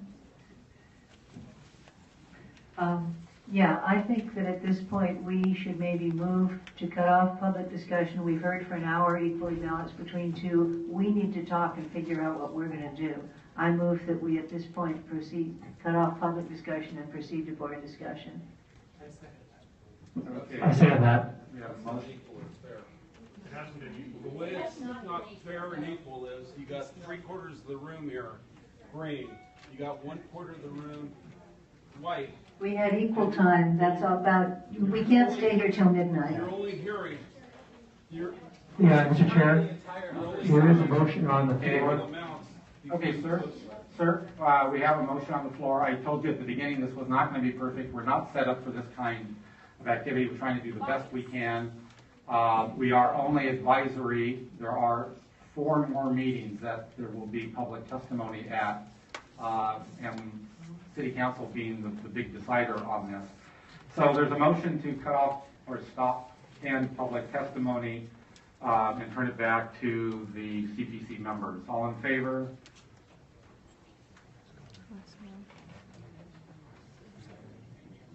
And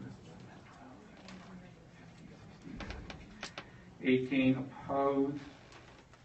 1, 2, 3, 4, 5, 6, 7, 8, 9. And abstaining. Chair will. Okay. Chair will abstain. So that's. I think that's all of it. Joe, can we extend the time for public testimony like another 20 minutes? And then cut it off right before 9 o'clock? Yes. I know, I'm proposing another motion. No, not a counter, a different one. We passed one. Oh, you passed, you won, okay, sorry. Let's move on and not spend all evening arguing about who's gonna talk. What's the number one Well, the motion passed to cut off public testimony. amendment? Freedom of speech. Joe, I think we're rushing this. I agree. And I don't think we're going to agree because I think we're going to be all over the map. This isn't how we normally do things. Right. And we're being pushed, no offense, but we're being pushed to do something that is inconsistent with what is our typical practice. And I'm just sort of uncomfortable with all of it. So, but that's. Yeah, I think nobody should presume about what how anybody is going to vote or which side they're going to come on. And I guess the question is whether more testimony really would have made any difference in what people may have thought about. We got quite a bit of input, and there's been a lot of advertisement about the issue. So the members voted. I said that was a possibility in terms of how the meeting would be run, because otherwise the meeting's going to end at 9 o'clock. So 2 minutes. We're going to go around the room for people who want to speak.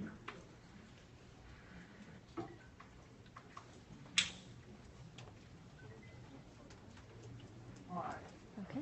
First of all, zoning is a contract, and all things being equal, contracts should be honored, and we would be changing the character.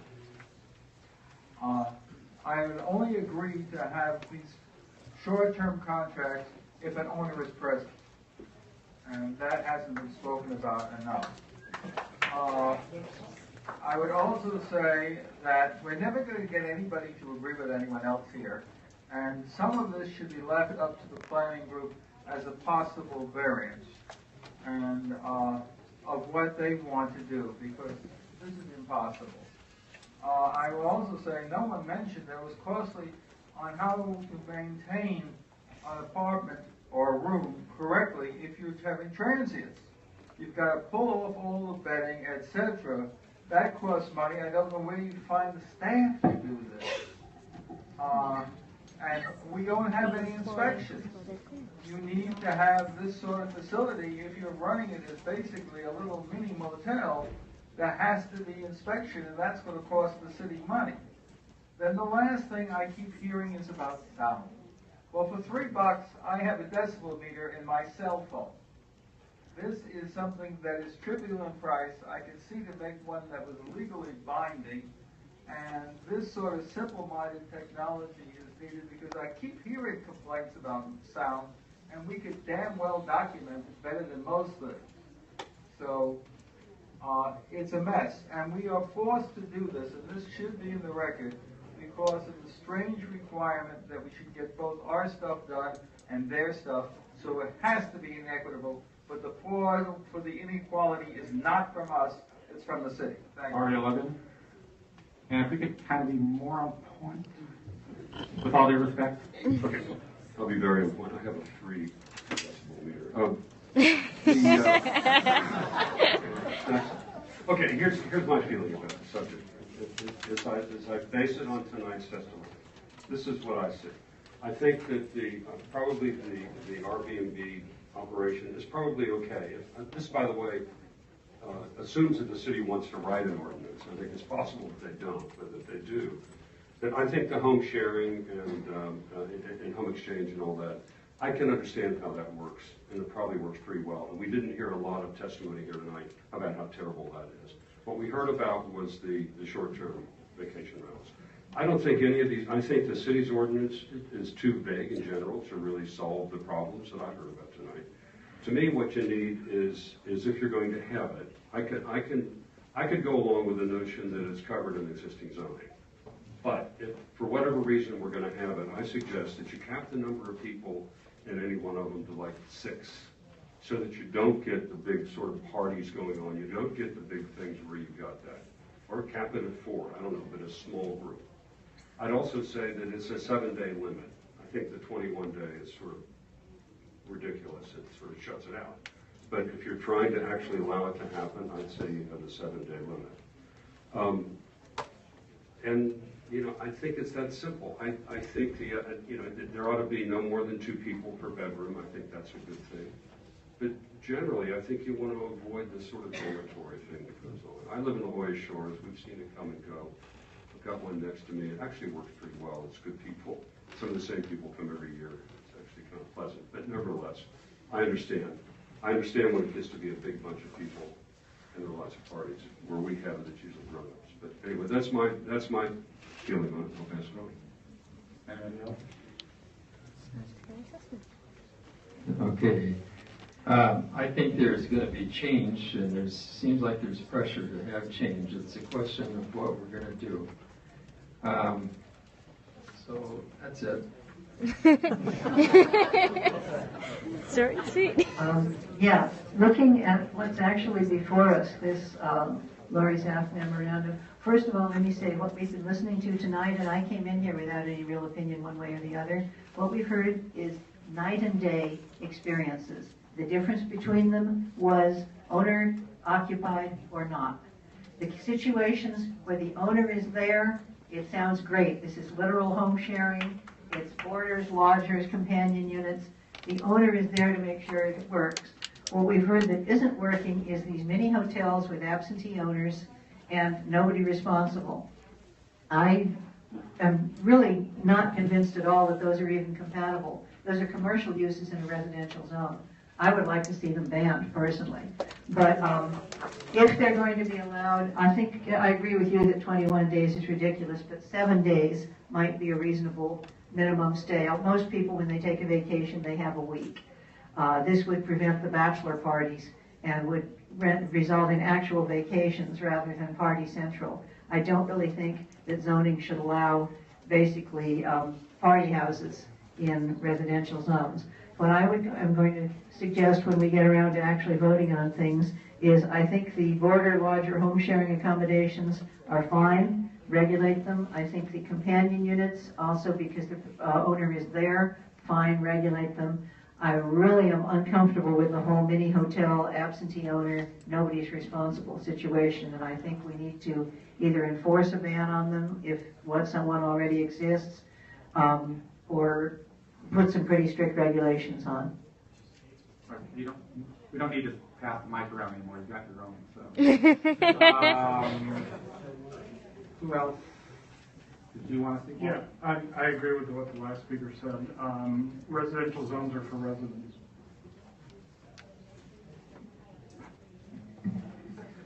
Eastern. My mind was already made up before coming to this meeting because this was on the table for like 2 months now. And homeowner hosted is okay, and the short-term vacation rentals where there's no homeowner present should not be in residential neighborhoods, period. I agree with all the people saying that we should not allow the empty house rentals in our neighborhoods. There's a lot of attacks on our on our residential zones right now, and we've got to stop it. We've got to be able to live, raise our families, and maintain our neighborhoods. And that goes for single-family residential and for multifamily residential. We need to stop having those places rented out like they're a hotel. I do agree that all the sharing is fine, and I think this whole ordinance should be completely separated, completely start over. I also think that there is very little, if they just go back to sharing, we're not even going to have to worry about having this code enforcement. And this code enforcement for 3 police officers or investigative services, that $255,000 a year is per police person, because they have to pay for their car, the person, and also you would absolutely positively have to have 24/7 code enforcement, because just like this gentleman said, there's no way you can have code enforcement 12 hours later after everything's quieted down, and you were up the whole night. They need to start completely over. Sorry.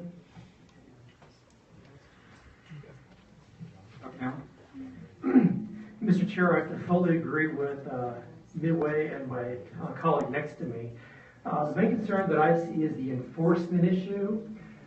Coming from a personal perspective, I know that code compliance has an awful record, completely awful record. And to have 3 quote officers out there to enforce all the city of San Diego, not going to happen. Good luck with that one. You want to see them in 2 or 3 days, you're lucky. Right now, code enforcement is taking weeks to have you come out to actually investigate a building inspection problem. So I think there's a major problem with the enforcement side. Short-term rentals, I'm completely against. I do not think they should be allowed in the city of San Diego. City Heights. Thank you, Mr. Chairman. I would have to agree with my colleague here. The biggest problem we have in the city of San Diego right now is code enforcement, not enforcing codes. They're understaffed, they're underfunded, we all know that. And even though the city and the council members have tried several times to say we're hiring more people, they never end up on the streets. They're shuffling papers, they're doing whatever they do, but they certainly aren't improving the quality of life in our neighborhoods. And in a dense neighborhood like City Heights, I definitely know that. So I think the problem here isn't whether they should be permitted or not.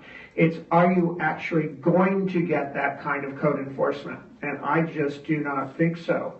So I understand both positions. I came in here with a blank slate, but without any type of guarantee or funding to do code enforcement on those problems like the pool house that was spoken about earlier, I just can't see how this is going to change any kind of enforcement by code.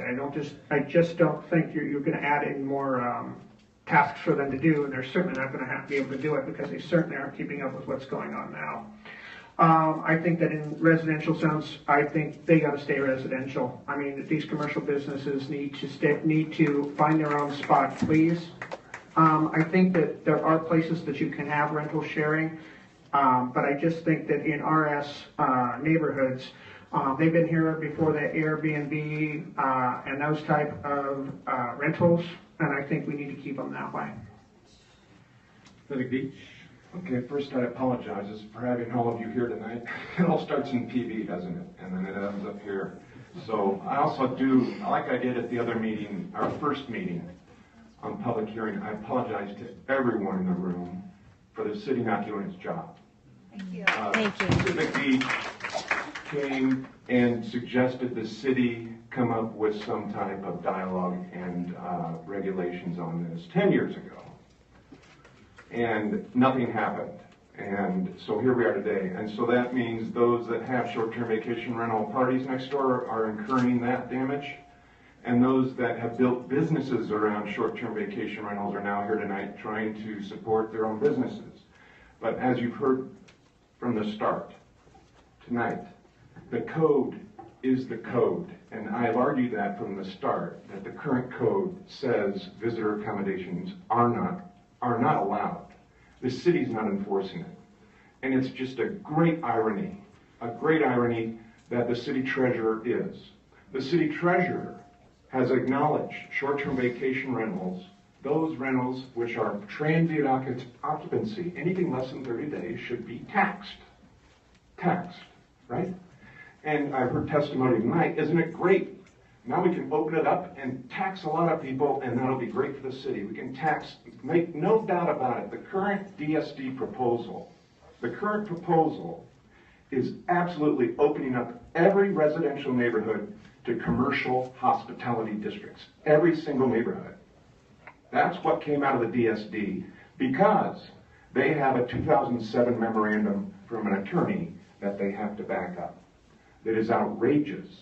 Single-family neighborhoods are for single-family neighborhoods for people that go to school there, people that work, people that basically need to be in community groups. I cede my time to Pacific Beach. So it's more than just the disturbances.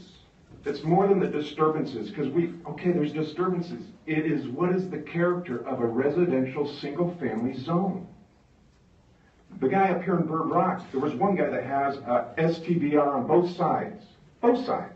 When he bought that house, he did not intend on buying in a hospitality district.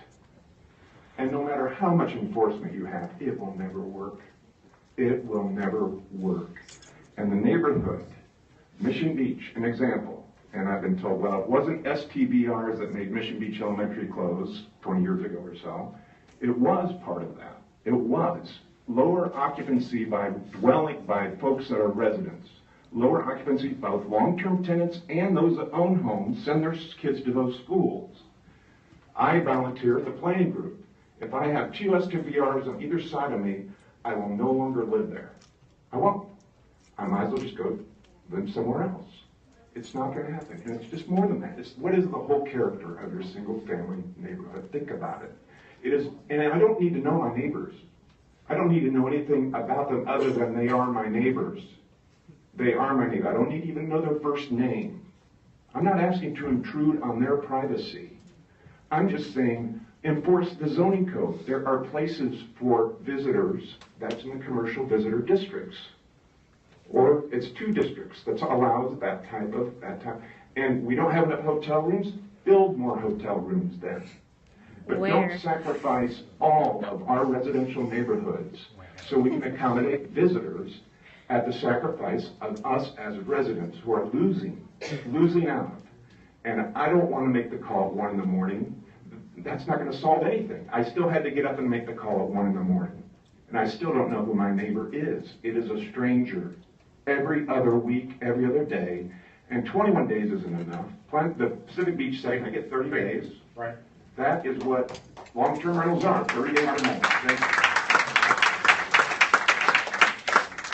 you. My issue is with owner-occupied short-term vacation rentals, which I am not opposed to. A lot of the operators are very good, but let me tell you, there are also bad operators, and some of them are even Midland, but the problem is the noise impacts. When you have somebody getting ready for work in the morning and needing to put their kids to bed, and you have vacation people out in the backyard smoking and even not talking loud or partying, it still creates an impact. There needs to be rules that curtail the ability to have people out. To me, this reminds me of, don't yell at me, where we have patio sidewalk cafes adjacent to residential, and they have to have those closed at 10 o'clock from Monday on the weekdays, and they're allowed to be open until midnight on the weekends. There needs to be rules for the owner-occupied in our communities, and there are ways that you can force them. I don't trust code compliance, but a long time ago when we had nuisance property, we had a program called Safe Streets Now, and you could take people to small claims court who were bad operators. That's how we got rid of drug houses. No, I'm not comparing you to drug houses. But it puts the onus back on the neighbors to be able to deal with the bad operators. But those of you that think that there are no negative impacts if an owner is on site, you're wrong about that. And North Park has had problems with that kind of operation. So I think we're being foolish if we don't look at trying to do some things that can look at parking, and we just can't do it this quickly. I don't like being forced to do something like this. It needs more work. Mr. Chair, I'd like to extend the meeting by 30 minutes. Second, all in favor? That seems to be unanimous. Thank you. Let's see, who wants to go next? Mission Beach? So, as Joe said at the start of the meeting, we're not going to discuss Mission Beach. Because we have a planned district ordinance and we're going to discuss it amongst ourselves, I guess. But all the same problems are there. But I just was looking at history of why is this called Airbnb. Well, it started with two guys in San Francisco that put out an air mattress for friends and then served them breakfast. And now, according to Forbes, Airbnb is worth $2.5 billion.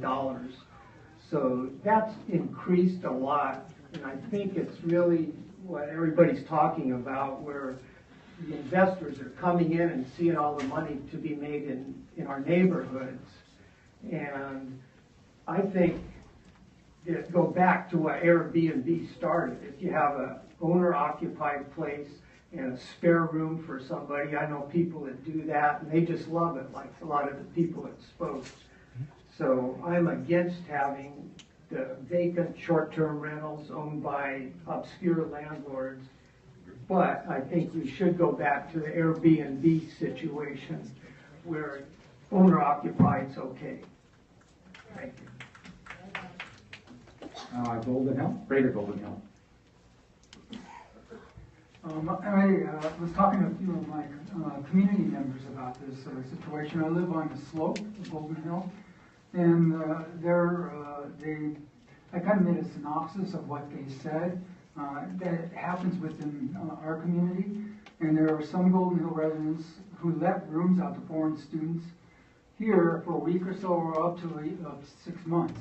That's kind of like a long-term, short-term, and long-term. Some let the rooms for conventionaires or vacationaires for a week or two. And then there are some homes that have family exchanges. A family has a home someplace and they exchange it. But what we all agree with is that what they all have in common that generally precludes guests from becoming a nuisance to neighborhoods is that the homes are the personal and primary residence of the person who is renting out the rooms and trading homes. Essentially, the bottom we have problems too with the party people who essentially behave badly, and that disturbs the whole neighborhood. However, generally speaking, with the people I talk to, the bottom line is that there is a general favorable agreement of allowing short-term vacation rentals on the condition, and this is definitely has to be a condition, is that the homes are the personal and primary residence of the person who is renting out the rooms or trading homes, and the primary resident is actually living in the home whenever it is partially rented or has a home exchange agreement with the proposed short-term residents.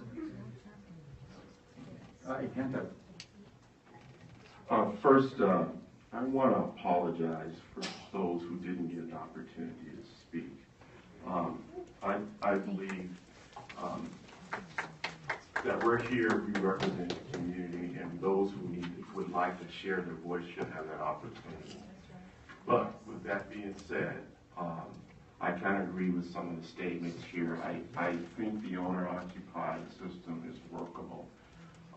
However, I'm very concerned about the non-owner-occupied, and I think there's more work that needs to be done on that. And as far as San Diego has the capacity for code enforcement whatsoever. It's not working today, and I don't think 3 officers is going to make a difference.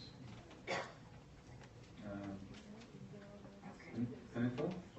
All right, Peninsula. I agree with many of my colleagues that the owner-occupied short-term rentals Airbnb works. I've had the pleasure of staying at Airbnb and had a wonderful experience. I think that we're being, kind of pressured into taking action on this tonight. And just from all the different input that I've been hearing from the community, I think going forward with the ordinance at this time is premature. So, thank you. College. Our community has right in the middle of it a university with 35,000 students. And a lot of the issues that have been discussed here today, noise, parties, etc., we've been dealing with for years. Because a lot of the students live in our community. I think you can enact whatever rules you want, but it's enforcing. And it's not just code enforcement that is severely understaffed, it's the police department that's severely understaffed. They're the ones that enforce the noise violations, etc. Now, when North Park mentioned the safe streets now, I'm surprised nobody out here mentioned it. Because you can go as a group and you sue the absentee landlord or property owner, and you each, if you get a group of 10 or 20, you can each get $10,000 possibly through small claims. That's a big hit if you document properly, and that will take care of the problems. That's all I'll say. Any more on the left side? Oops. Oh. Ocean Beach. Okay, I had the pleasure of staying at a hotel recently in Hawaii. I noticed they had a great staff, they had security. It was well taken care of, beautiful hotel. So that is what I call a commercial endeavor, and I don't see any difference between these short-term vacation rentals. I see them as a commercial endeavor, which shouldn't belong in a residential community. Once again, somebody said something about inspections. How do you regulate this? Pretty soon, there'll be other enterprises going on besides just renting, right? Thank you. Ocean Beach. Thank you. Nope. Find a mic. Someone give them a mic or.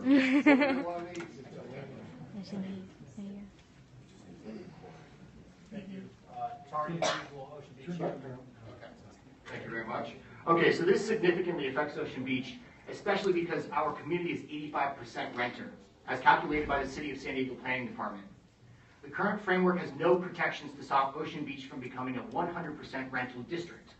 The framework put forward does not work for our community for the following reasons. Zoning. Ocean Beach is primarily an RM2-4 multifamily residential zone. Therefore, limiting short-term vacation rentals to the RM zone does not work for our community. Minimum duration. A minimum duration of 21 days does not work for short-term vacation rental owners, nor does it work for visitors looking to stay at the beach for less than 3 weeks.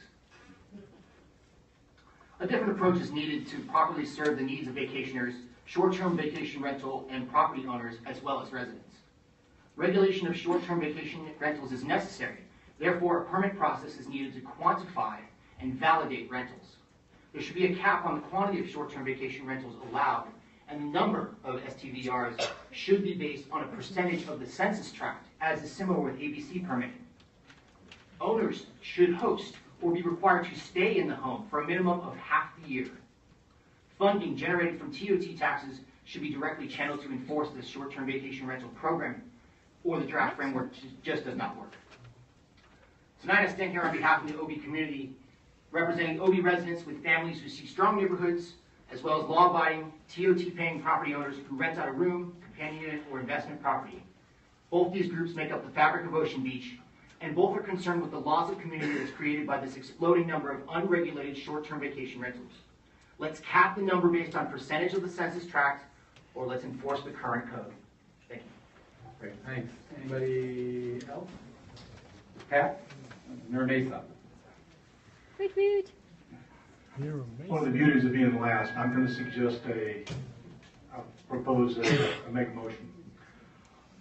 We could talk ourselves till our ears bleed about this, and we already have for part of the last 3 months. Right now, we have a way ahead proposed that is functional and will actually start to address the problem. It's not the final answer.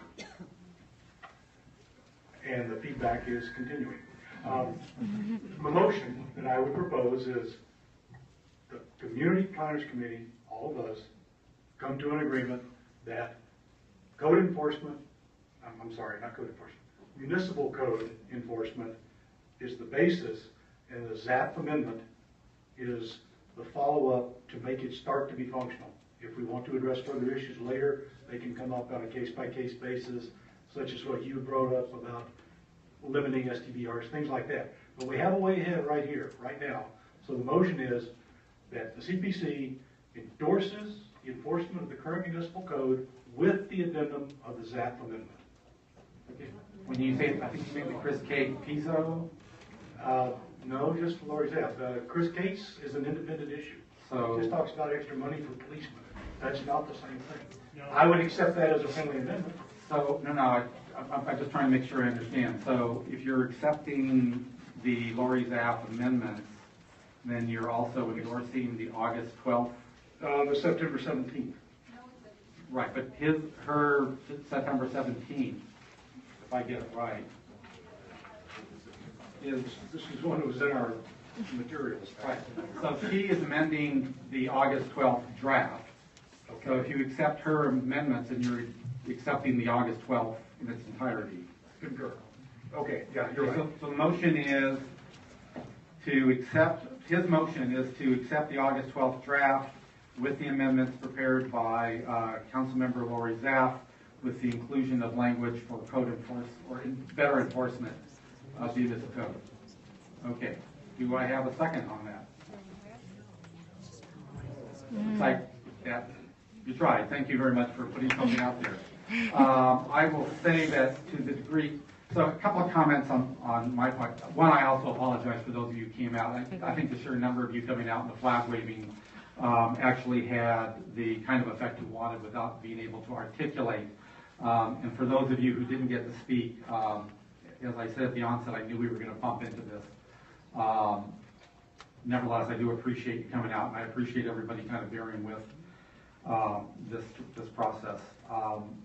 You know, I don't know how much more I can add. I think the code enforcement is a problem we've had for a very long time. I did a whole watch right along with the police, and they told me all the calls they weren't going to get to, and they were all the noise and party. I think the statement that the city has not dealt with this, I think applies all the way around. I think allowing this to expand in the way it did without even doing anything about it, I think is just criminal. It was quite obvious what was happening quite early on. And I think it's unfair to the neighbors and to the investors and everybody in between. We are where we are, unfortunately. And so the sense that I got, I have a lot more thoughts, and it's much too late to go into any of them. If I did a tally from all the comments that I heard, I think what I was hearing was general support for the home sharing component, with all due respect to the home exchange person, and general discomfort with the short-term rental component. One of the things that we've tried and done successfully in the past is to get away from, let's adopt the August 12th, you know, obviously Pat's motion wasn't supported, but to throw in concept. So we give Ryan a general sense of where we're at without necessarily endorsing the exact language, because I think a lot of people have a lot of heartburn about the specific language. So I'm just going to throw out there a suggestion that somebody make a motion that the CPC endorses the home sharing in concept and opposes the short-term rental suggestion in concept. I'll make a motion. I'll second it. Okay. I was going to make a motion along those same lines, but yes, it's been made. I mean, clarify, because that was the whole thing. The Development Services says it's just not clear to us what short-term vacation rentals are.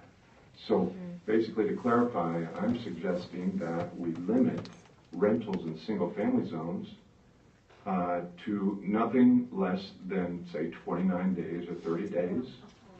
And that's basically the proposal. So we're saying no short-term vacation rentals. But that's not the motion. The motion is simply that we're opposing short-term rentals. Where the owner is not present. Yeah. Yes. Okay. No, I understand that, but if we don't further clarify, Let's deal with one motion at a time. Yeah. It's on the table. Okay, if we don't clarify it, then things just carry on the way they do. So now the code has addressed lodging, the lodging revision, borders and lodging, but they have not addressed full house rentals. We're opposed to it. So there's still no code clarification on what that means, because they're suggesting it's not, that the DSD cannot wrap their head around the idea that it's visitor accommodations, which are prohibited. Okay. I'm just telling you, that's why we're here today. He's right. You want to build a house with 6 or 8 bedrooms. Okay. Do you want to amend your motion to say that we do not, that the CPC opposes short-term rentals, and that the CPC believes that the municipal code, this is terrible, doesn't permit, or something like that. Something concise, do it quickly. Can I try? That we are generally supportive of rentals, of a part of a house where the owner is also present and living there, that we are very uncomfortable with or oppose, or whatever word you want to use, absentee landlord vacation rentals for short-term rentals in residential areas. And short-term being less than 30 days. But yes. How are we going to enforce it though? Because like Brian said, Development Services sees a plan come across and it says I want to add 3 more bedrooms to my 3-bedroom house and I want to put in a pool. DSD will say yes. We're not the deciders. City Council is going to make the decision, and if City Council agrees with us, they will put the language in to enforce it. I'm not sure they will. We agree. Possible. So was that my motion, and does it have a second? No, that was Brian's motion. Okay. I was just clarifying if you accept that clarification. At this hour, I don't want to drag this out Yeah. much longer. Okay. We're just making the point that we're trying to get something on the table so Ryan knows where we're going. I would like to amend the motion to suggest that we're okay in general with the idea of boarding and lodging. That would be shared, that would be hosted short-term rentals, no problem. Okay? Hosted short-term rentals. Clarity in that, yes. It was handled in the boarding and lodging section. And then, but I'd also like that anything in terms of whole house rentals for less than 30 days are visitor accommodations. They are designated as visitor accommodations. And the code will take care of that. And it's commercial services visitor accommodations, because that's what they are. Okay. And therefore, enforce the code. Right. But if they're not, then... Okay, actually, you already have a second? You said it's 4. Okay, okay. So everybody understand what the motion is? No, could you please clarify? I also think Mr. Leaf had a comment. I guess we'll get the secretary to get it right from the tape, but basically we are in general support of the hosted home share concept, but that whole house rentals less than 30 days are visitor accommodations, and the city should enforce the code. Don't do this, don't. There's too much tension already. Should enforce the code. Enforce the code is not code enforcement. And real quickly. That's right. Yeah, I would just like to take the 29 days. I would just like to take the 29 days when it's hosted by someone who is an owner and cut that down to 7 as was mentioned. Because that way people can take a week. We're keeping generic, we're not even getting. In the Lori's Knapp amendment, for boarding lodging, there is no minimum night requirement, and likewise the converting unit. Okay, so we have a motion on the table. North Park. I can't support a motion that doesn't include some kind of language that talks about the need to come back and look at what kinds of restrictions we can do on the owner-occupied. I'm not saying that we solve that tonight, but without doing something, if you don't solve the problem, you just change the problem. I'm not saying I'm not against them, but there needs to be something. You have some language on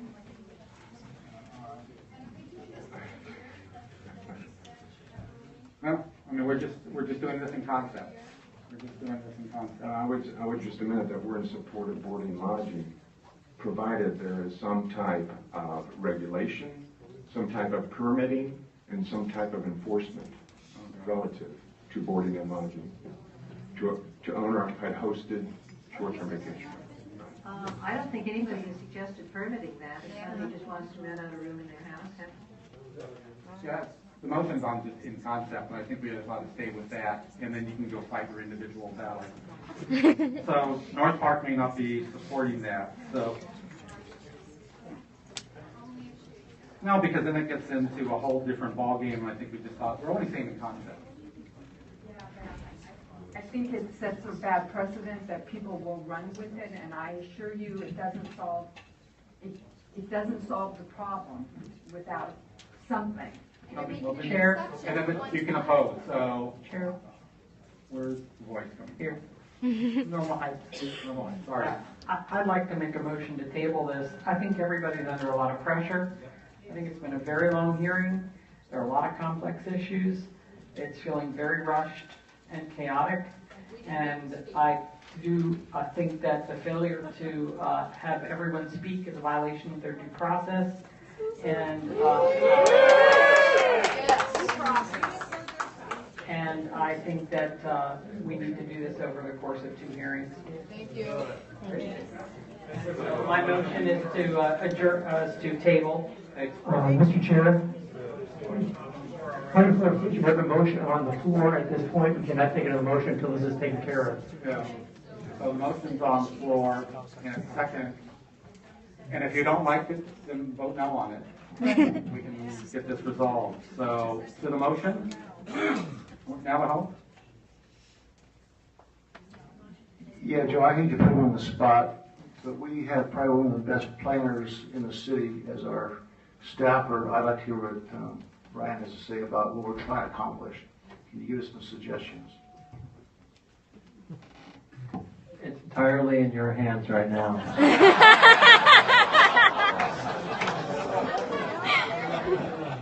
The city is here to listen to you. You represent your community planning groups. Okay, Was there a second, Joe? Was a second. There was? Yeah. Okay. So the motion is that in concept we support hosted home sharing. But there was a motion on the floor. There was on the floor. Yes, it is. Yeah, you have to take the motions backwards. Right. And I think you need 2/3 of a majority to approve tabling, not just a simple majority, but it does take precedent over the motion on its floor. Do I have a second for the motion? Second that. These are normal heights. Okay, I don't usually open my mouth, but I would discourage that. All in favor of tabling the motion? 1, 2, 3 opposed. I think the motion fails.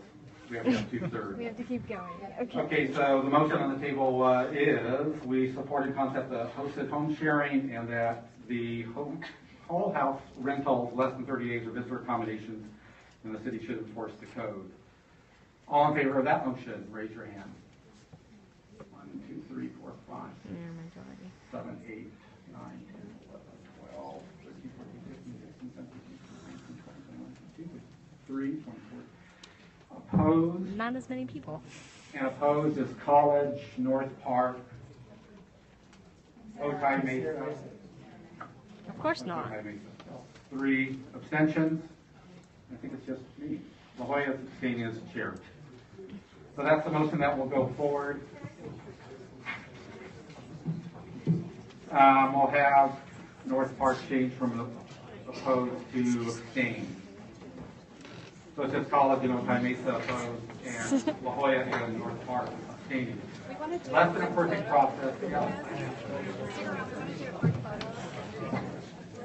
Ladies and gentlemen,